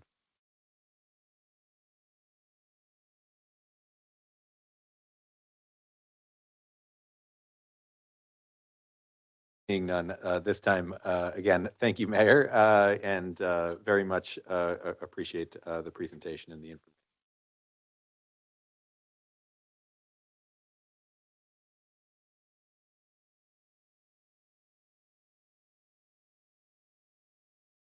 Right, we are going to move to item E, the Superintendent of Hartford Public Schools Executive Summary, Dr. Townsell. Thank you, Acting Chair and members of the committee. As you know, Hartford Public Schools has been in a deficit for the past decade. What we've learned is that it is a structural deficit in place. Some of the good news as we move forward to address the structure in this budget, we've identified 3 areas that we are absolutely advocating for. As a matter of fact, I was yesterday at the Legislative Office Building advocating and giving testimony on Senate Bill 7 and House Bill 5002. But what we learned is that sometimes the best helping hands you can find are at the end of your own 2 arms. And what we learned when I looked at, we cut around $70 million in the last 3 fiscal years, in addition to losing over 400 bodies educating young people over the last 3 fiscal years. With me having my feet on the land in every last one of our buildings, we are down to bare bones with staff, and that's the absolute fact. The way to fix the structure, we absolutely have every answer to that, but it's all political in some cases or legislative. And we're doing that advocacy. But while we're advocating in order to take control of our future, there's a couple of things we're looking to do. We'll unpack that deeply within the budget when we turn it to our chief financial officer. One thing specifically is addressing our enrollment. As the mayor shared, we lost over 1,000 young people last year when school of choice seats were opened up for the state. So a lot of people ran to that. When I had the opportunity to kind of audit how we operate, we have 0 communication budget, 0 advertising budget. Everything's word of mouth. As you know, word of mouth for Hartford Public Schools, unfortunately, is overwhelmingly negative. The good news is great things are happening all the time in Hartford Public School. And just by having a new leadership team, we're seeing, without any money added to our budget, increase in climate and culture, as well as curriculum and instruction, by really focusing on pedagogy and climate and culture at the professional development level. Specifically to control our revenue, we're looking to advertise the things that happen very well. So for example, middle school students are looking for high schools all the time. And a lot of times they're going outside of Hartford Public Schools for that high school option based off of the advertising they see from other school systems that are not Hartford Public Schools. For example, you see billboards, you go into the mall, you see advertising for other school communities. What we're looking to do is to capitalize on the low-hanging fruit. For example, the Hartford Promise, which says if you get a 3.0 grade point average, 93% attendance rate, live in the city and go and graduate from a Hartford Public School, you are guaranteed up to $100,000 to a college of your choice. We do believe that that low-hanging fruit right there will attract our families back. The reality is, as I'm sharing that, I'm learning how many people do not know about that. They thought it was something special. So that alone has generated a lot of interest in our high schools because we have 11, 8 magnet and 3 traditional. So we're banking on our revenue structure and stopping the leaving of the school community and looking to earn our young people back on that level, in addition to promoting what we already do well. I think it's important to share how our young people are performing academically. And I would show our attendance data, how it's improved in this compared right now compared to this time last year. One thing I want to share, the young person in the state of Connecticut with the highest PSAT score is a Hartford Public School student, which to help change that perception that you can't get a great education right here in Hartford Public Schools. So we're really doing the hardcore work of not only changing perception with the advertising, what we do well and what we have to offer our young people and their families, but also doing the structural work, because what you will find from all of the audits, and there's no mismanagement. I've received, when I walked into this seat on August of 2025, I was given 4 different reports, Blue Ribbon Commission and 3 audits from the state from our financial, how we are efficient as a school district, our special education, and our magnet school, how we run our magnet schools. In December of 2025, I received a certified letter from the Connecticut State Department of Education praising the direction and the changes that we've made operationally, et cetera. In addition to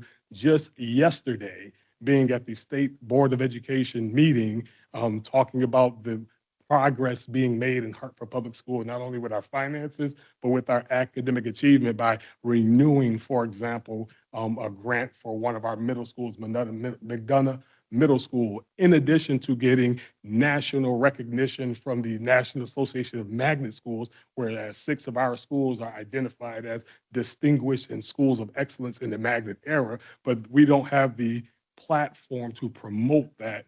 Our plan in the future is to do that. So we had our Board of Education allowed us to work with the organization CASA K-12, whose sole mission is to get our young people back by advertising.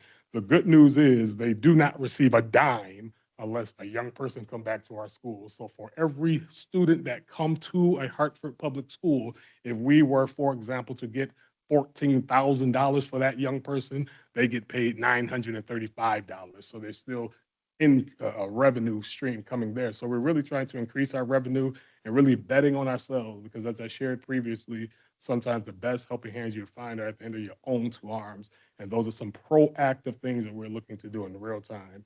So with that, I'm happy to park on the executive summary and shift to our Chief Financial Officer. Good morning, everyone. Caitlin Richard, Chief Financial Officer. Nice to meet you, Acting Secretary. And I know we've talked about some of this before, but I'll do some recaps just to kind of catch you up. And I'll say everything in the agenda I'm going to go through in this one deck. So we're going to do the CSDE update, the monthly update, and the budget for next year. I know there are a lot of slides. I will skip some of them that I think we can skip, but I do really want to weave a narrative, because what I will say is this is a really, really complex structure. We exist due to Sheff versus O'Neill in a school choice system where about half the students living in Hartford are choosing to go elsewhere. And I know I shared with all of you at a previous meeting in December, that explains our entire deficit. So if you take just the expense and the revenue for students who don't attend our schools, it equals the amount of the deficit that we're facing. And so to the superintendent's point, that is a structural issue with how that system is set up and how it is funded. And there is work that we need to do to encourage students to stay within Hartford. That's the overall framing. I'm going to go through these pieces. So the first, and the superintendent alluded to this, but the CSD inquiry update. And I'm projecting the slides here if you want to look there as well. As the superintendent said, there is 3 inquiries by the State Department of Education into Hartford Public Schools, originated from some of the financial challenges happening 2 years ago. This has been an ongoing challenge, difficulty. What they looked into was 1, our financial systems, 2, our special education services, and 3, how we use our magnet funds. Half of our schools are magnet schools, half are neighborhood schools. And so that adds a layer of complexity to the management, and they were looking into that. I'm going to give you an update on each of these 3 and also make some connections to how that impacts our budget moving forward.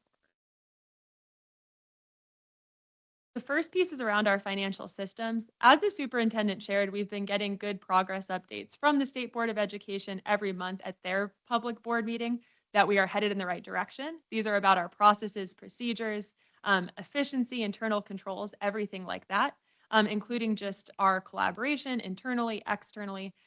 We've continued to make progress. So a lot of the pieces we have completed, especially around some of our grants management. And then we have some ongoing pieces related to streamlining workflows, making manuals with all of our processes, et cetera. But the point is we're on our way. The state has been very supportive of this. And I think it is important to note that in that review, they looked at all of our financials for 6 months, and they found $400,000 that we could cut. That was their assessment of kind of what was inefficient. And we cut that last year. So there was a $30 million budget deficit last year, and that was one of the things that was cut. It was a couple of central office roles. So that's on the financial. It's largely process procedure focused that we've been working on. On the special education front, I'm going to touch on the pieces that are most relevant to this group. One is around our special education teacher vacancies. And so that has been a struggle that we have had in the past. Last year, there was about 25% vacancies for those positions. What we've done is increase teacher salaries, and actually specifically special education teachers are starting at a higher step on the scale to incentivize folks to go into that. And we've seen a big reduction. So that number is about half of what it was last year in terms of special ed teacher vacancies.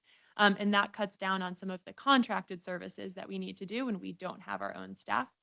Another piece, and we're going to get into this specifically, is ensuring that we are keeping as many students in-house for special education as possible. Right now, the cost of an outplacement for special education is $150,000 a student, which is staggering. We get about $11,000 from the state in base funding for a student. So there's a huge discrepancy there. And so what we are working to do is expand the in-house programming. I'm going to show you some slides. They're actually not in your packet because it's hot off the press. I'll make sure you get it. But how we're looking at that, especially based on this group's input about how more in-house special ed programming can reduce overall costs. So we took a lesson from Tom Hamilton on that one. So those are some of the pieces we're working on special education wise. I will also name, and this will come up with our legislative priorities, students who are in this open choice system. So it means they choose to go to a suburban school is where we see really astronomical costs. The reason for that is that suburban districts decide the services a student receives. We don't have a part in it, but we pay for the bill. So we see that there's about a $15 million deficit alone just in open choice special education. So we'll talk about some of our proposals on that front. The last piece, and I'm just kind of hitting the points that connect directly to our budget. The last piece was about magnet schools. And so originally what the state was looking at was how we spent magnet school funding. And, was that in line with intent? It was. So we spend magnet school funding we get from the state. We get both the state operating grant, which is essentially general fund for magnet schools, and some magnet grants. That was all being spent correctly. What they highlighted was that we spend more per pupil on neighborhood schools than magnet schools. Our explanation for that, and it is part of kind of the continued evaluation of how we allocate staff and funding, is that neighborhood schools categorically have higher need than magnet schools. And when it comes to allocating funding, most of the funds that we get that are per school are entitlement grants. So Title I is the biggest grant we get. It goes out based on poverty. So you see this difference then in how much funding neighborhood schools have versus magnet schools. So we've been working with them on that to explain that we are allocating, and I'll get into this later, everything similarly except for those grant funds, and most of the grants are tied to student need. They also have asked us to do a feasibility study. We will talk about our plans for that. That relates to our portfolio of schools, some of what the mayor raised, and so we'll talk about that as well. I will say, and this is important, based on conversations with the state, they actually made an action step for themselves, which was to look at the parity in magnet funding for BOE magnet schools versus the RESC magnet schools. So the state operates a set of magnet schools through the RESC. CREC is the biggest one in the area. We also operate magnet schools, but it's two completely different funding models. So we get a per pupil operating grant, and CREC has a different set of, they charge us tuition, both gen ed and special ed. They get a state grant and they get a part of ECS funding. And right now there's a big discrepancy, and the state actually highlighted it. They said your magnet schools are funded at a lower rate than CREC's magnet schools. And what we said was, you are the ones that fund this, and so that needs to be looked at the state level. So I will name that as an action step they have taken for themselves to review that. Okay, I will now move into our monthly update, and then we'll get into next year's budget. And then if you have burning questions, please just stop me, but I promise I'm tying a narrative, and so you can also wait to the end because some of it might come up then.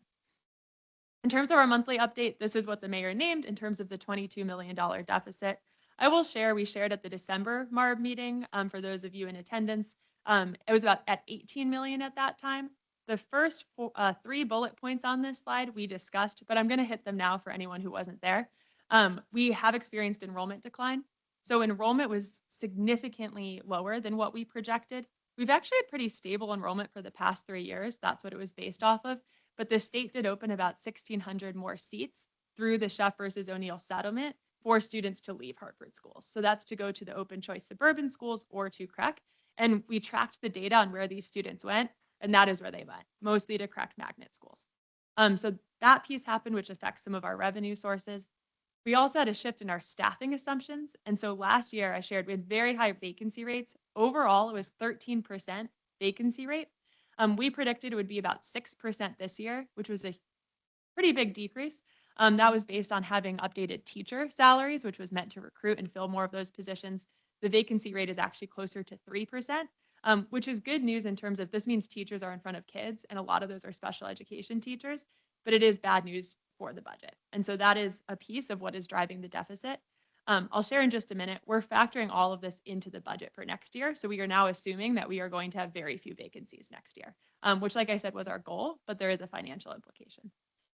The next 3 pieces connect to special education. So we talked in December about paraprofessionals. So students on their IEPs, which is the individualized education plan, it's a legal mandate essentially. So when a student comes to the district with an IEP or during a process, it's designated that they need a paraprofessional.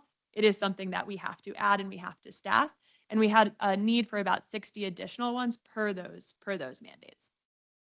Two new pieces for folks who were here in December.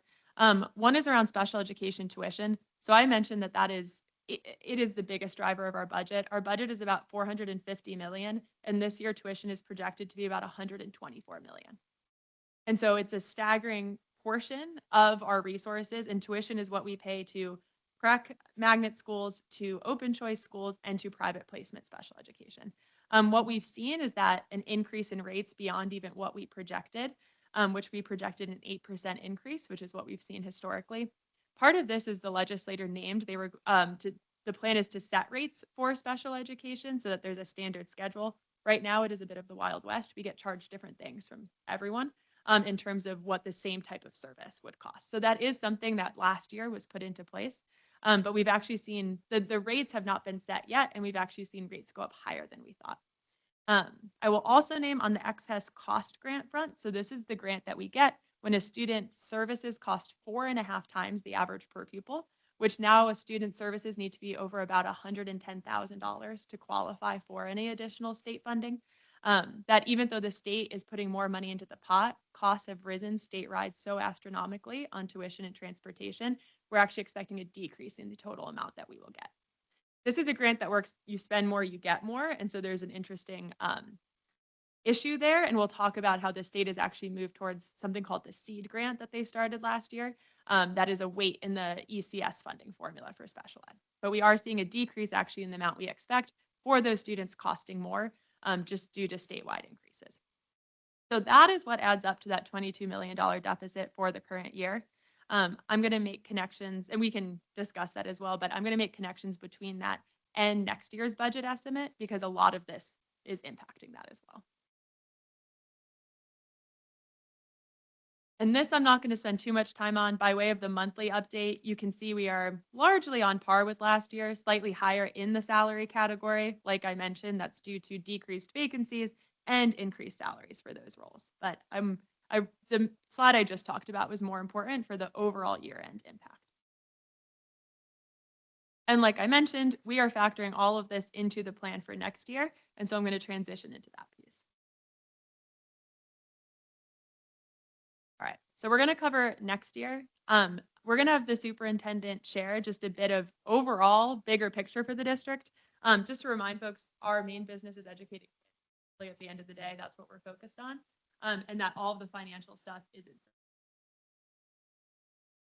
I want to share with the fiscal challenges that we have. That's our reality. But every single day we have about 15 to 16,000 students showing up to get an education, and we are by law must provide a free and appropriate education. Our Board of Education has 4 strategic priorities, as you can see: whole and healthy students, expansive learning and opportunity, skilled and diverse teams, and operational and management excellence.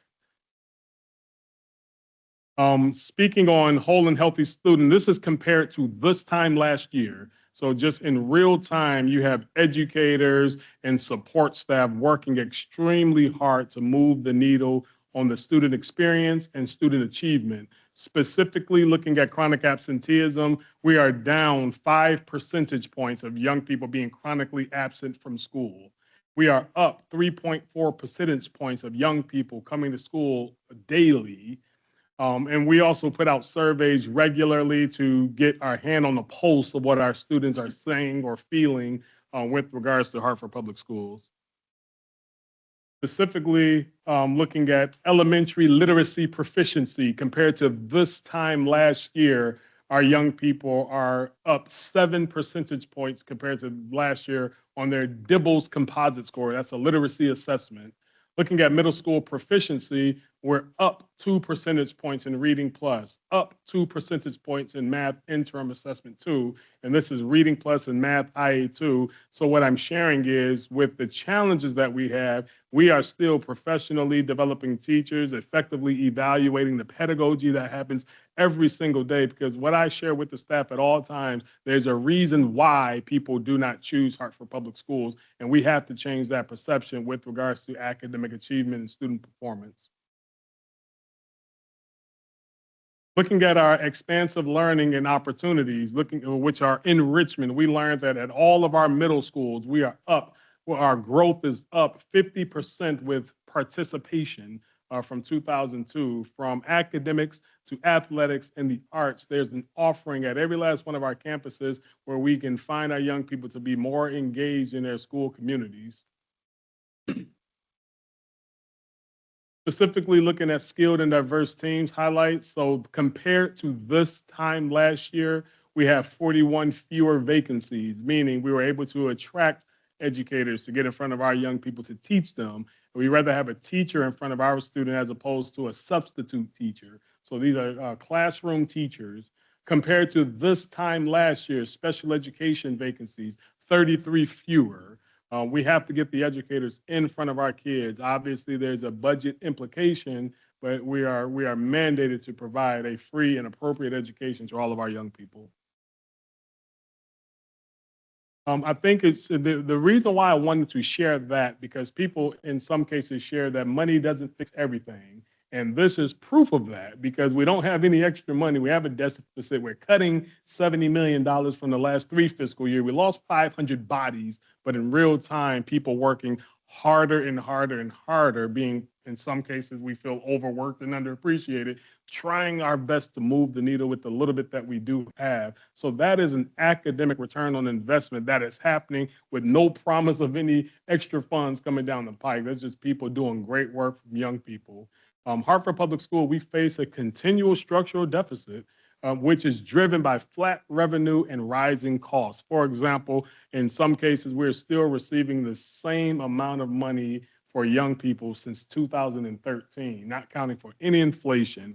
So the revenue is the same, but the expenditures are completely up.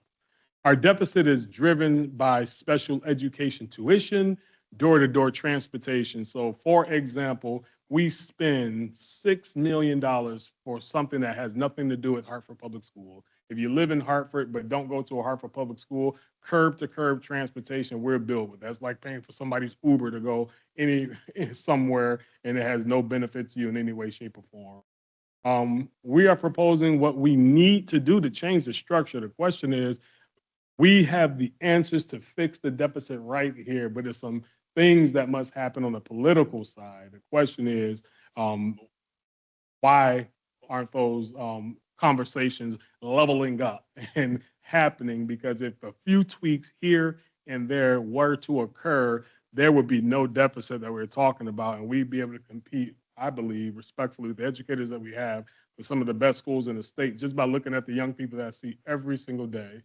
We've cut significantly over the past decade. If you look at I think you have the slide here. I'm always talking about the last 3 fiscal years, but overall, $200 million cut. And you can see the number of staff. I mean, we have made the cuts. Unfortunately, fiscal year 27, it's bare bones. We have schools without any assistant principals, period. And we have hundreds of kids in those buildings, so there's a lack of administrative support. But people are working hard every single day. My prayer is that we can earn the trust back, not only of our community members, but even those that are in positions of power that make decisions on behalf of Hartford Public Schools. I'm trying to show in real time some academic and return on investment that we can continue to invest in to ensure that Hartford Public Schools' better days are not behind them, but also in front. So I'll park and give it right back to our Chief Financial Officer. So I'm going to get into more of the process for this year. And we'll just say summary so far, just we have not seen evidence of mismanagement. There's been cuts and cuts and cuts in the past years, excuse me. And when I came, I started this job last year, and I was hoping to find more. And I got the Public Works report, and it said $400,000.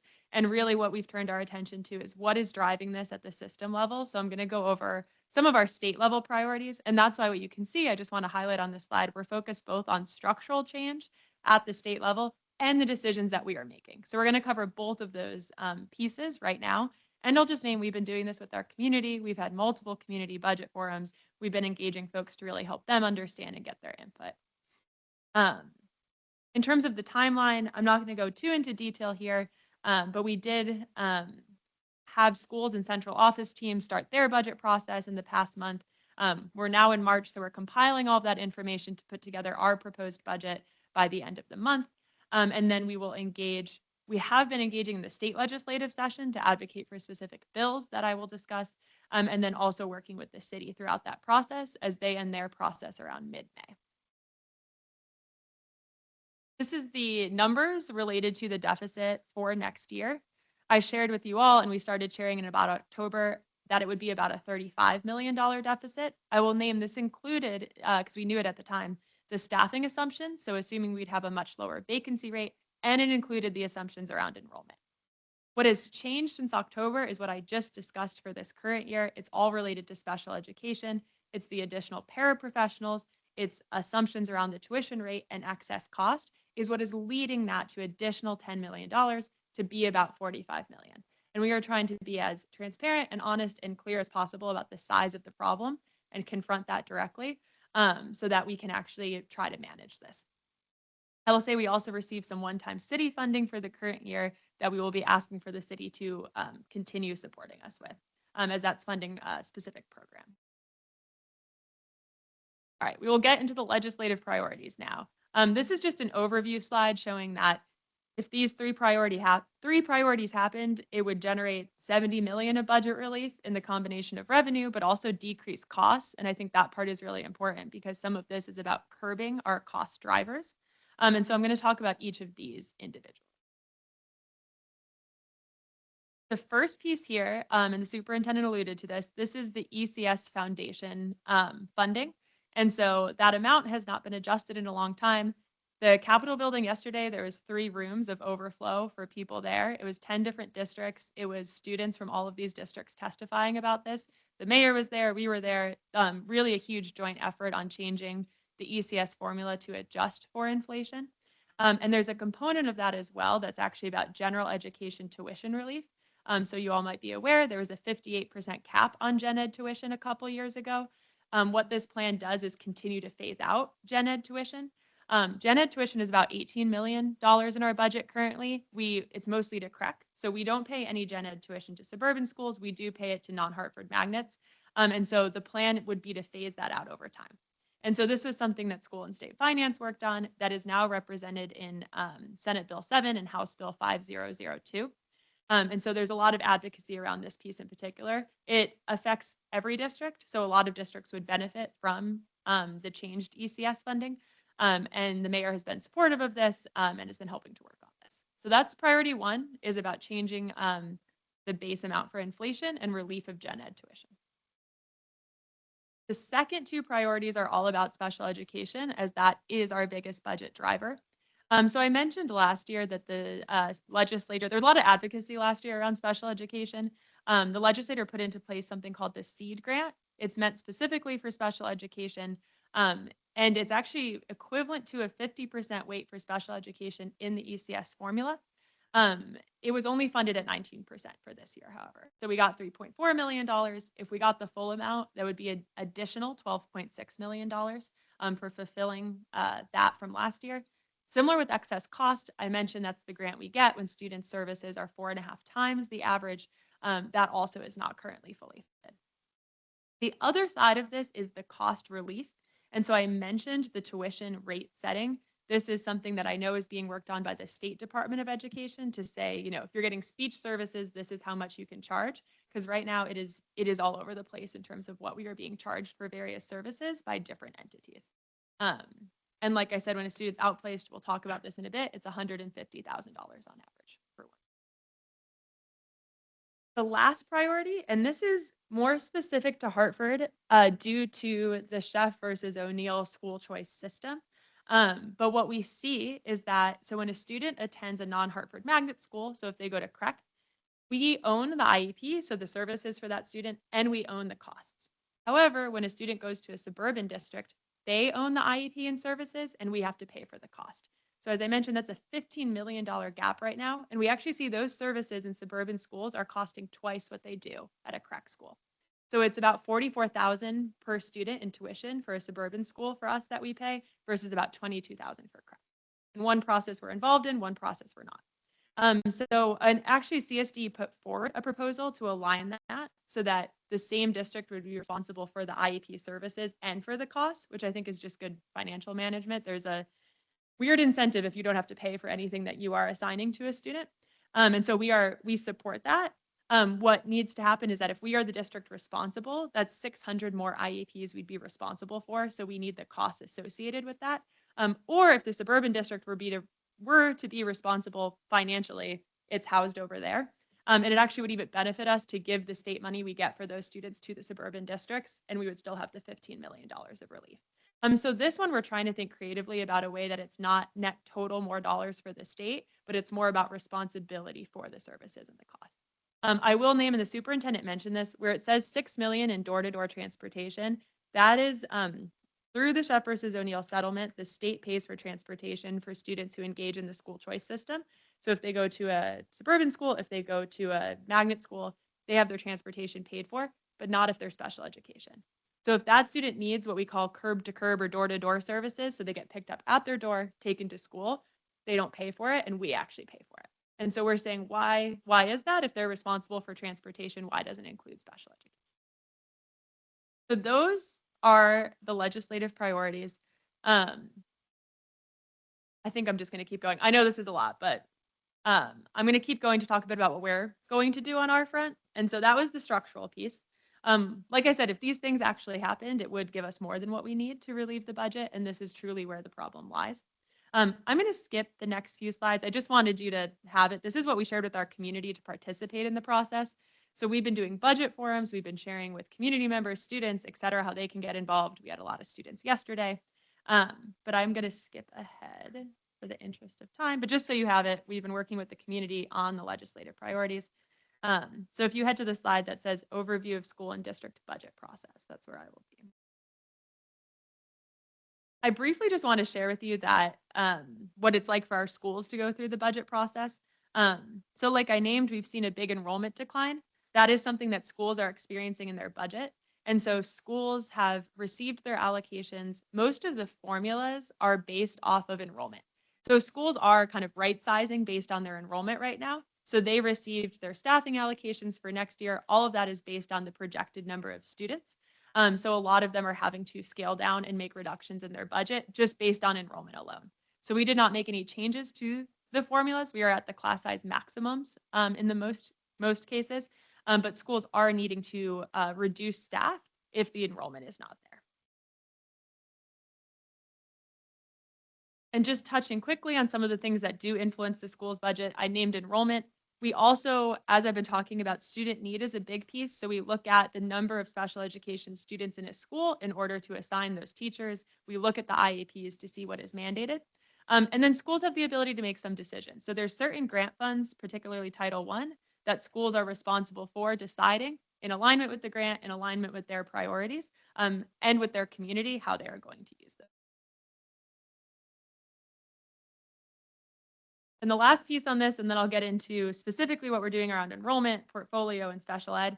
I just wanted to name that the way we go about the budget process is that all schools essentially have formulas based on student enrollment. That gives them a base amount of staff and dollars, and then they get grants. They either get additional staff based on needs like special education or bilingual, and then they get grants on top of that. So when I mentioned Title I, that's the biggest source of funding schools get, but there's also things like grants for magnet schools, grants for low performing schools. And so everyone gets the same base amount based on enrollment, and then they get whatever grants are applicable to their school to make decisions around. All right, last piece, I promise. So that's kind of how we do the school budgeting process. A lot of schools will be facing cuts just based on enrollment alone. We're then looking at what are our district-wide strategies. The superintendent alluded to this, to try to take some of this into our own hands while we're fighting the structural battle. And so we're going to go through each of these. These are the slides I'll make sure you have, but I am going to go through a couple slides. The first is around increasing enrollment. I don't know, Superintendent, if you want to speak to it, if you want me to. Yes, that's fine. Yeah. So with regards to increasing enrollment, we have a cap of $500,000 that we will pay.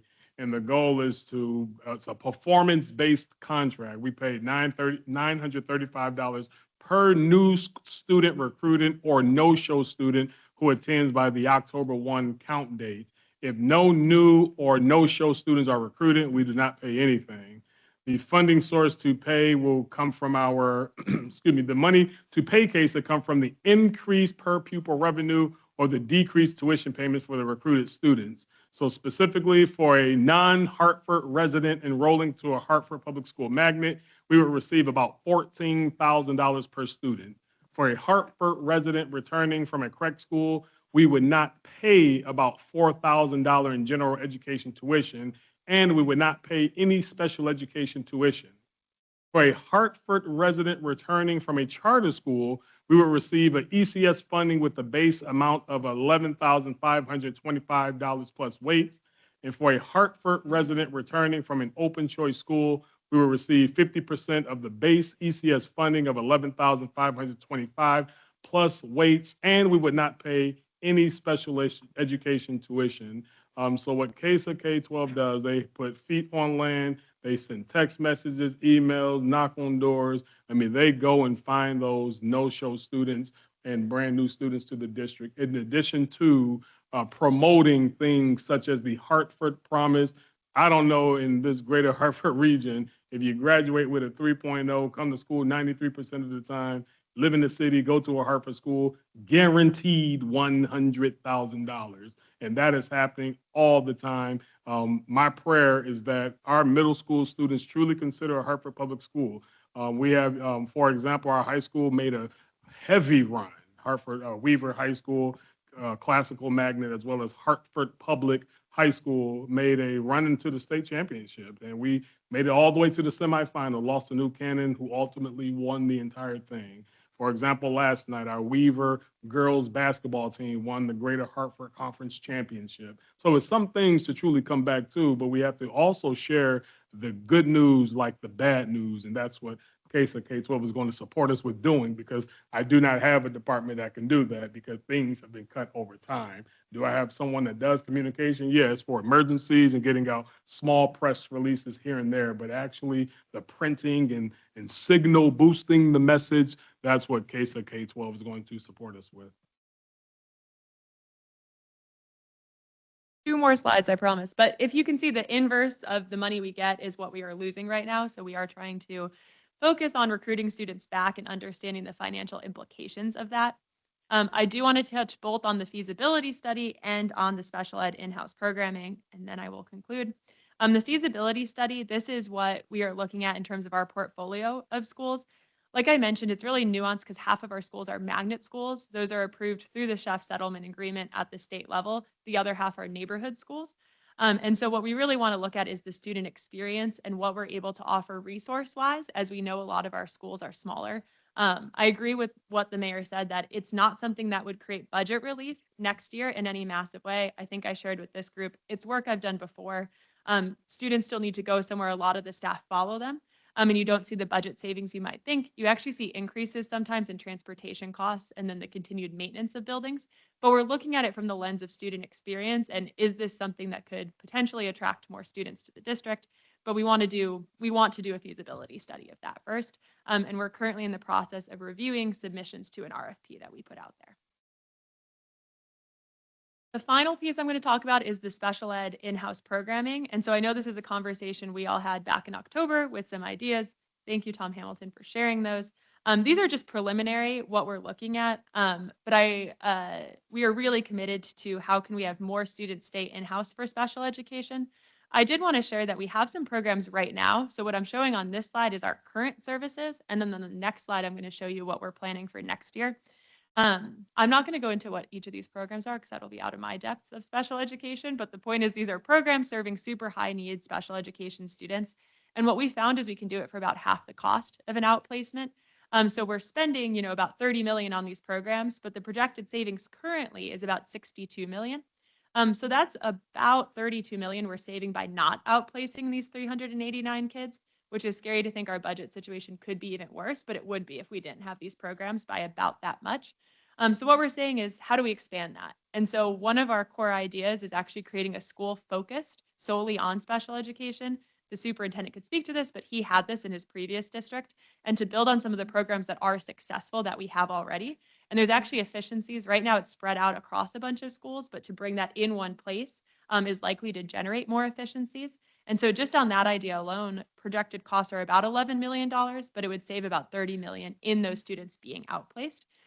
We have a few other ideas as well of expanding some other programs that we have. And one of them is actually addressing students who are outplaced but don't attend that program. We still have to pay tuition costs, even if the student then does not attend the program they were outplaced to, which whoever needs to hear that, I think that's ridiculous, but we need to offer something for that student. And that's to provide those services. So that is another idea that you see on there. And this is preliminary, like I said, but you can see the thinking is that if we're able to keep more students within the district, we can reduce the overall costs. And the other piece of this too is the more vacancies that we fill for our special ed staff, the fewer contracted services that we have. And so I just wanted to name that's the other part of the strategy, because we're paying more in contracts than we are for a person. And we've seen some progress, at least on the special ed teacher front with that. Okay, I will pause there. I know there was a lot. I wanted to paint the full picture of the structural challenges, what we're trying to do about that, both at the state level, because I do believe that needs to shift our financial conditions, and that we are doing everything we can think of and open to other ideas to increase enrollment, look at our portfolio of schools, and keep special education students at home, given the structural conditions in which we're operating.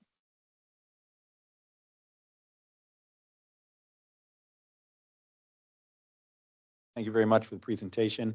I want to open it up for comments and questions.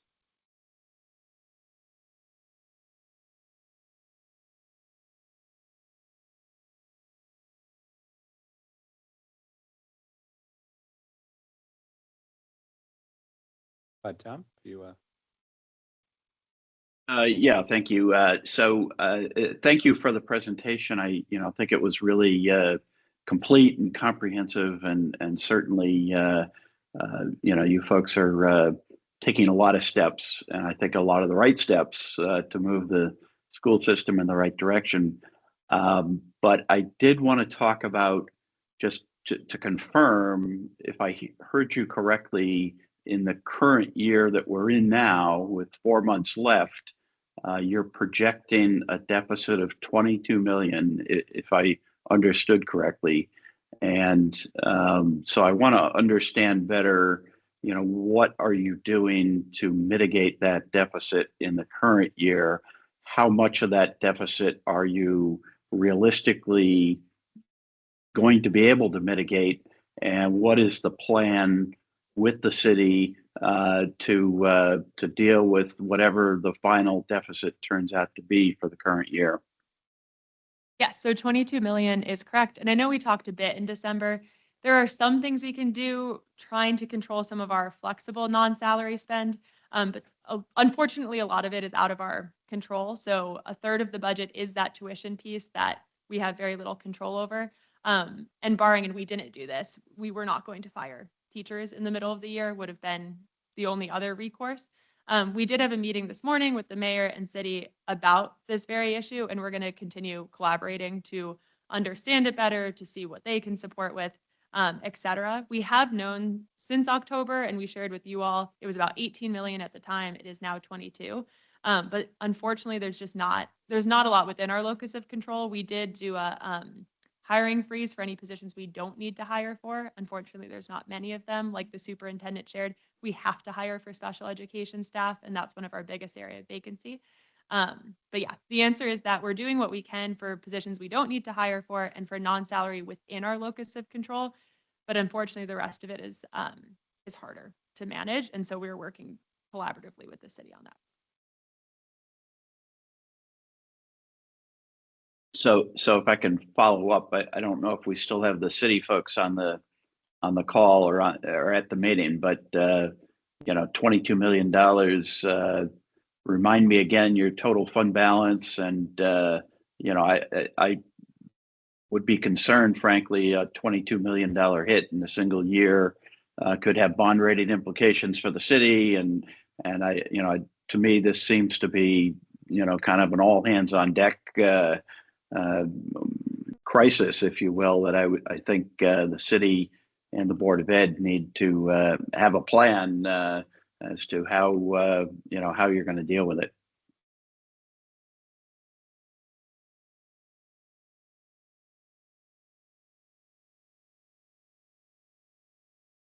So the unassigned fund balance right now is 48 million. We do have some assigned fund balance that we're thinking of reversing to help address the Board of Ed deficit. But as Caitlin mentioned, we just started meeting on this morning. So I know that there's future meetings planned so that we can come up with a more comprehensive plan to address the deficit.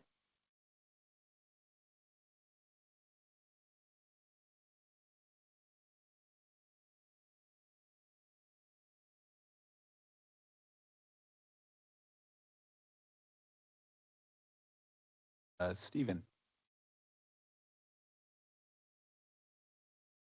Yeah,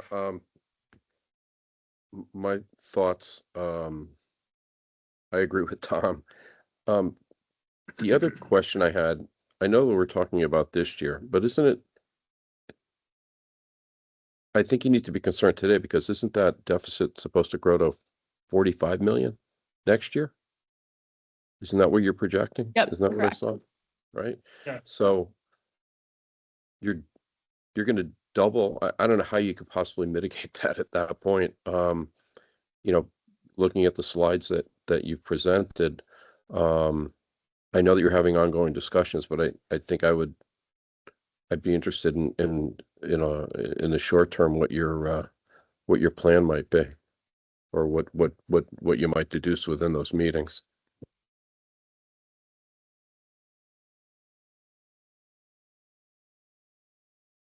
Yeah, I'll say we are going to be meeting for sure around contingency planning.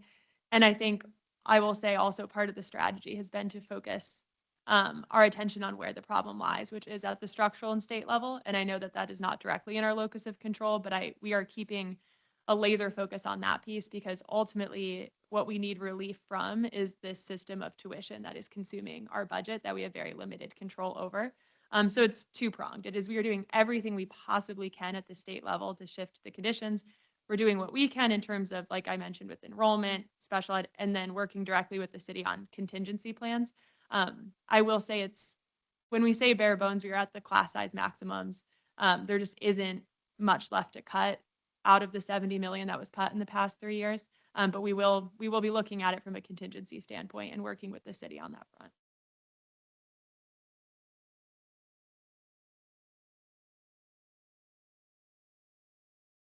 Remind me again when each of you close and pass your budget for fiscal year 27.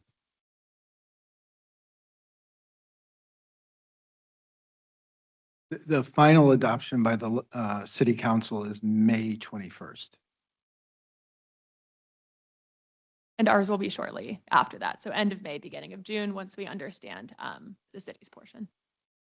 I'm asking that question just relative to the state legislators calendar in which the state legislature closes in the first week of May. Yeah, May 6th.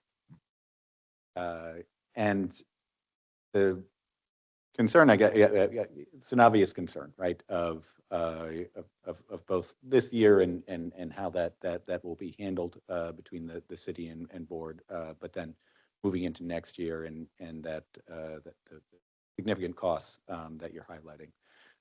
And while, I think, you've identified some challenges and some,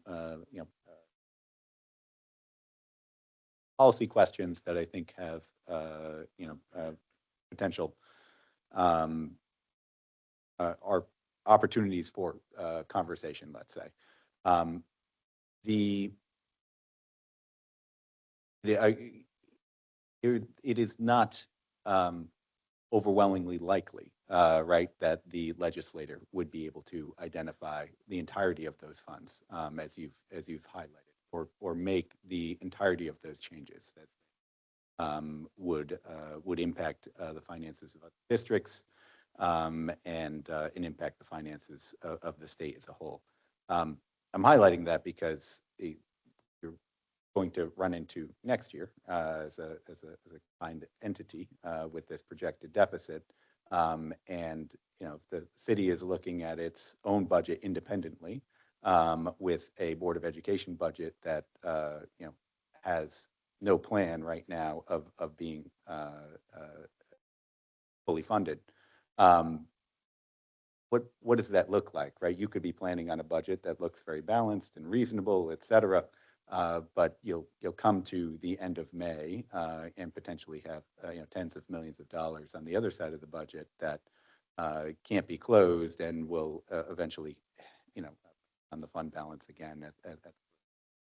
So I'm curious relative to sort of the ongoing conversations, and I know you just started conversations, but it sounds like that was more on the deficit of this year. But how do you think about next year, and how do you think about sort of a discussion in a way that potentially moves towards a budget or budget planning that allows for a combined budget that is at least much closer to balance. I'll just say, I agree, we need to view it as combined, right? Because it ultimately is one thing. And so we have, we are going to be collaborating with each other, especially Leanne, Julian, and I, to just dig into all of this. And I am happy to share everything in our budget and to open it up for ideas that folks have for what we can do. And so I'll be talking with them about all of it to see what we can contingency plan around. And we have formed that collaborative relationship. We want to go even deeper. And I also understand the situation of the city and that they cannot solve this problem entirely on their own. Absolutely. Like, we've solved their finances. That's the point of this being a bigger structural problem, but we want to work directly with them on what is it that is possible. So all I can say is those are going to be the conversations we're having, starting tomorrow and next week, to really dig into all of that.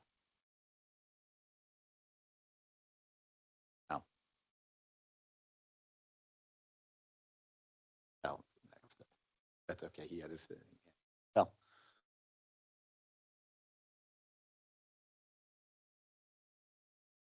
I don't think he heard. All right, well, maybe Sal will come on next. Sal? Do you want to go? Sal, can you hear? Yes, I can. Thank you. The secretary's turned it to you. Tom raised a really good point, $20 million this year, and Steve raised a good point, $40 million next year. I think there has to be some understanding, though, that we really have to handle this as a group. This is not a new problem. Been around long enough to remember the Edison experience 35 years ago, where I think the state was convinced that Hartford just couldn't handle it, and so they privatized education. That was a failed experiment for a few years, with the outcomes being worse than when Edison took over. The Hartford Board of Ed has a certain amount of money to deal with, and then things happen. Less students, more special ed needs, and the budget gets busted. So the previous speaker seemed almost on the angry side in terms of cuts and cuts. It's difficult to cut your way through this problem. One of the things that happen when you try to do that is you start cutting bone, and then you get things like the Chef versus O'Neill litigation, which claims, and the judge seemed to agree with that you have less of an education for children in the city than elsewhere. So this is something I think we need to take seriously, because it's a huge budget deficit. But I don't think we can just do it on cuts alone.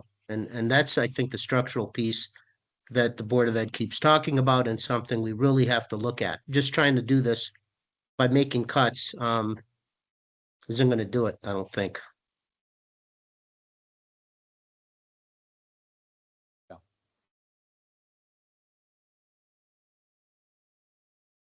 I'm happy to jump in if it's helpful. Yeah. Evan, please. No, I think it's important to say that this board exists to try to provide a level of oversight, additional expertise, additional resources to try to evaluate these problems and try to assist you the best as possible. I don't think any of us are suggesting that we have a solution that Hartford could implement right now without, either massive tax increases when you already have such an incredibly high mill rate, or the absolute gutting of the Hartford Public Schools program. And so So I think that is a really important context that anybody that's watching this can see. We are not offering you a solution that you and you're resistant to. You are coming to us, and I don't think we have any answer better than you. Oh, goodness.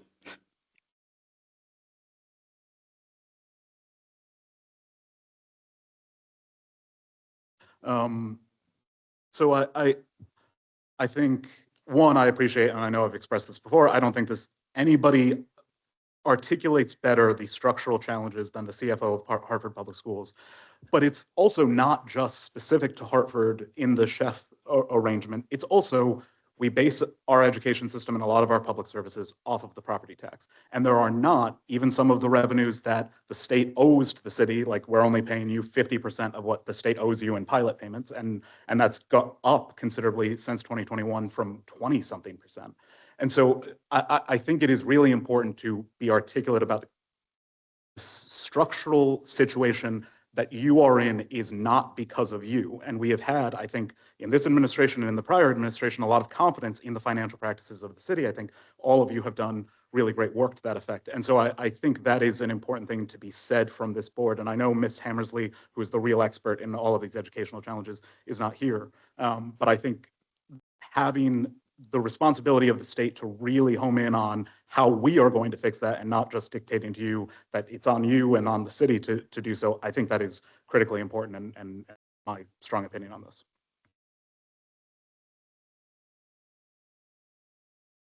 Thank you, Kevin. Others? Bennett. Thank you so much. I truly appreciate you sharing that, Mr. Alvarez, because the reality is this is an all hands on deck approach.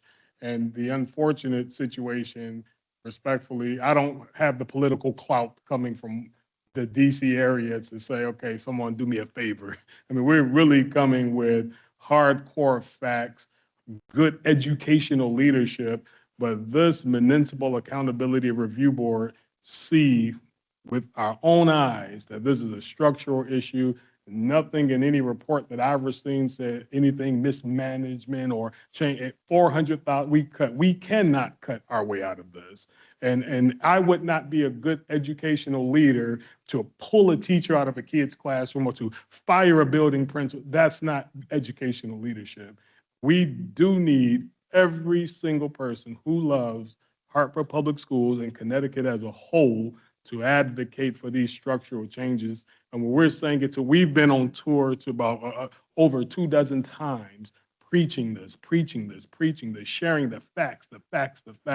And I'm not sure if anything will change right now. I'm saying, hey, you're not going to get that. And I'm like, well, who am I advocating to? Because if the answer is you're just not going to get it, the question is what happened to the kids that are showing up every single day looking to be educated? It is an all hands on deck approach. My prayer, and I'm so serious about this, is that just an epiphany happens and everyone just turn it on right now, because you can say politics all day, but it's people. And I do believe there's power in people. So whomever the politic gods are here in the state of Connecticut, if we can rally around the structure. We just said if the structure was fixed, that's 70 million. That means a surplus of 20. Academic excellence, student achieve world-class education, but we're cutting and we're injured and we're putting Band-Aids here and stitching things up there, and it's still busting at the seams. So we're trying to do what we can do and get our young people back who do not think we can educate them. There's 9,000 young people, families who think we cannot educate them.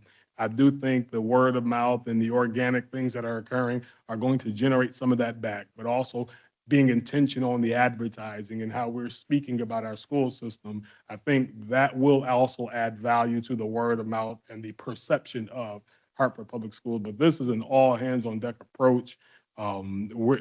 She's best in the business, and I have a great team that I had the opportunity to inherit. We have Board of Education members that are all the way leaned in. Her and I are meeting with individuals right on the city council in small groups, so there's not a quorum. Just going front and back, flipping over all the rocks and getting poked and holes with questions, but the answer still remains, well, what are you going to do about it now? And I'm saying, I can't cut. because I said, hey, give me all the contracts. All the contracts only add up to $13 million. If I shut all that down, we're still looking at 50 million down the pike. So we need help. And I'm talking to an accountability board saying, please help, because this is what it is. Please help.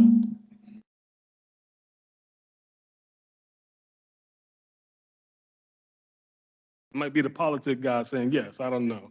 But I'm playing there. Please help. We need help right here. We have all the answers right here. My scare is as we continue to move forward and time passes, someone's looking to point a finger and hold somebody accountable. But the accountability board right here sees that we need help, and we ask humbly for all hands on deck with this, because it will solve our problems. Thank you, Superintendent. We have other comments.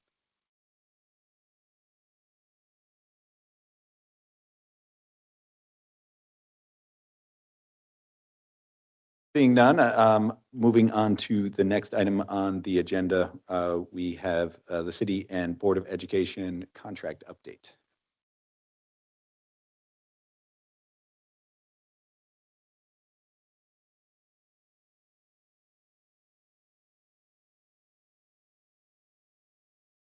May I already speak to it? And we had no update from the last time. So we're still in negotiations with our custodial union. I'm hoping to wrap them up soon. And we're going to be starting negotiations with our health professionals.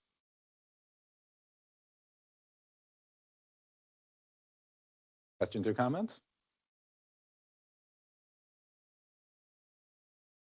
None? Other business, the next regularly scheduled Hartford Subcommittee meeting is April 30th, 2026. And the next regularly scheduled MARB meeting will be May 14th, 2026. May I ask for a motion to adjourn?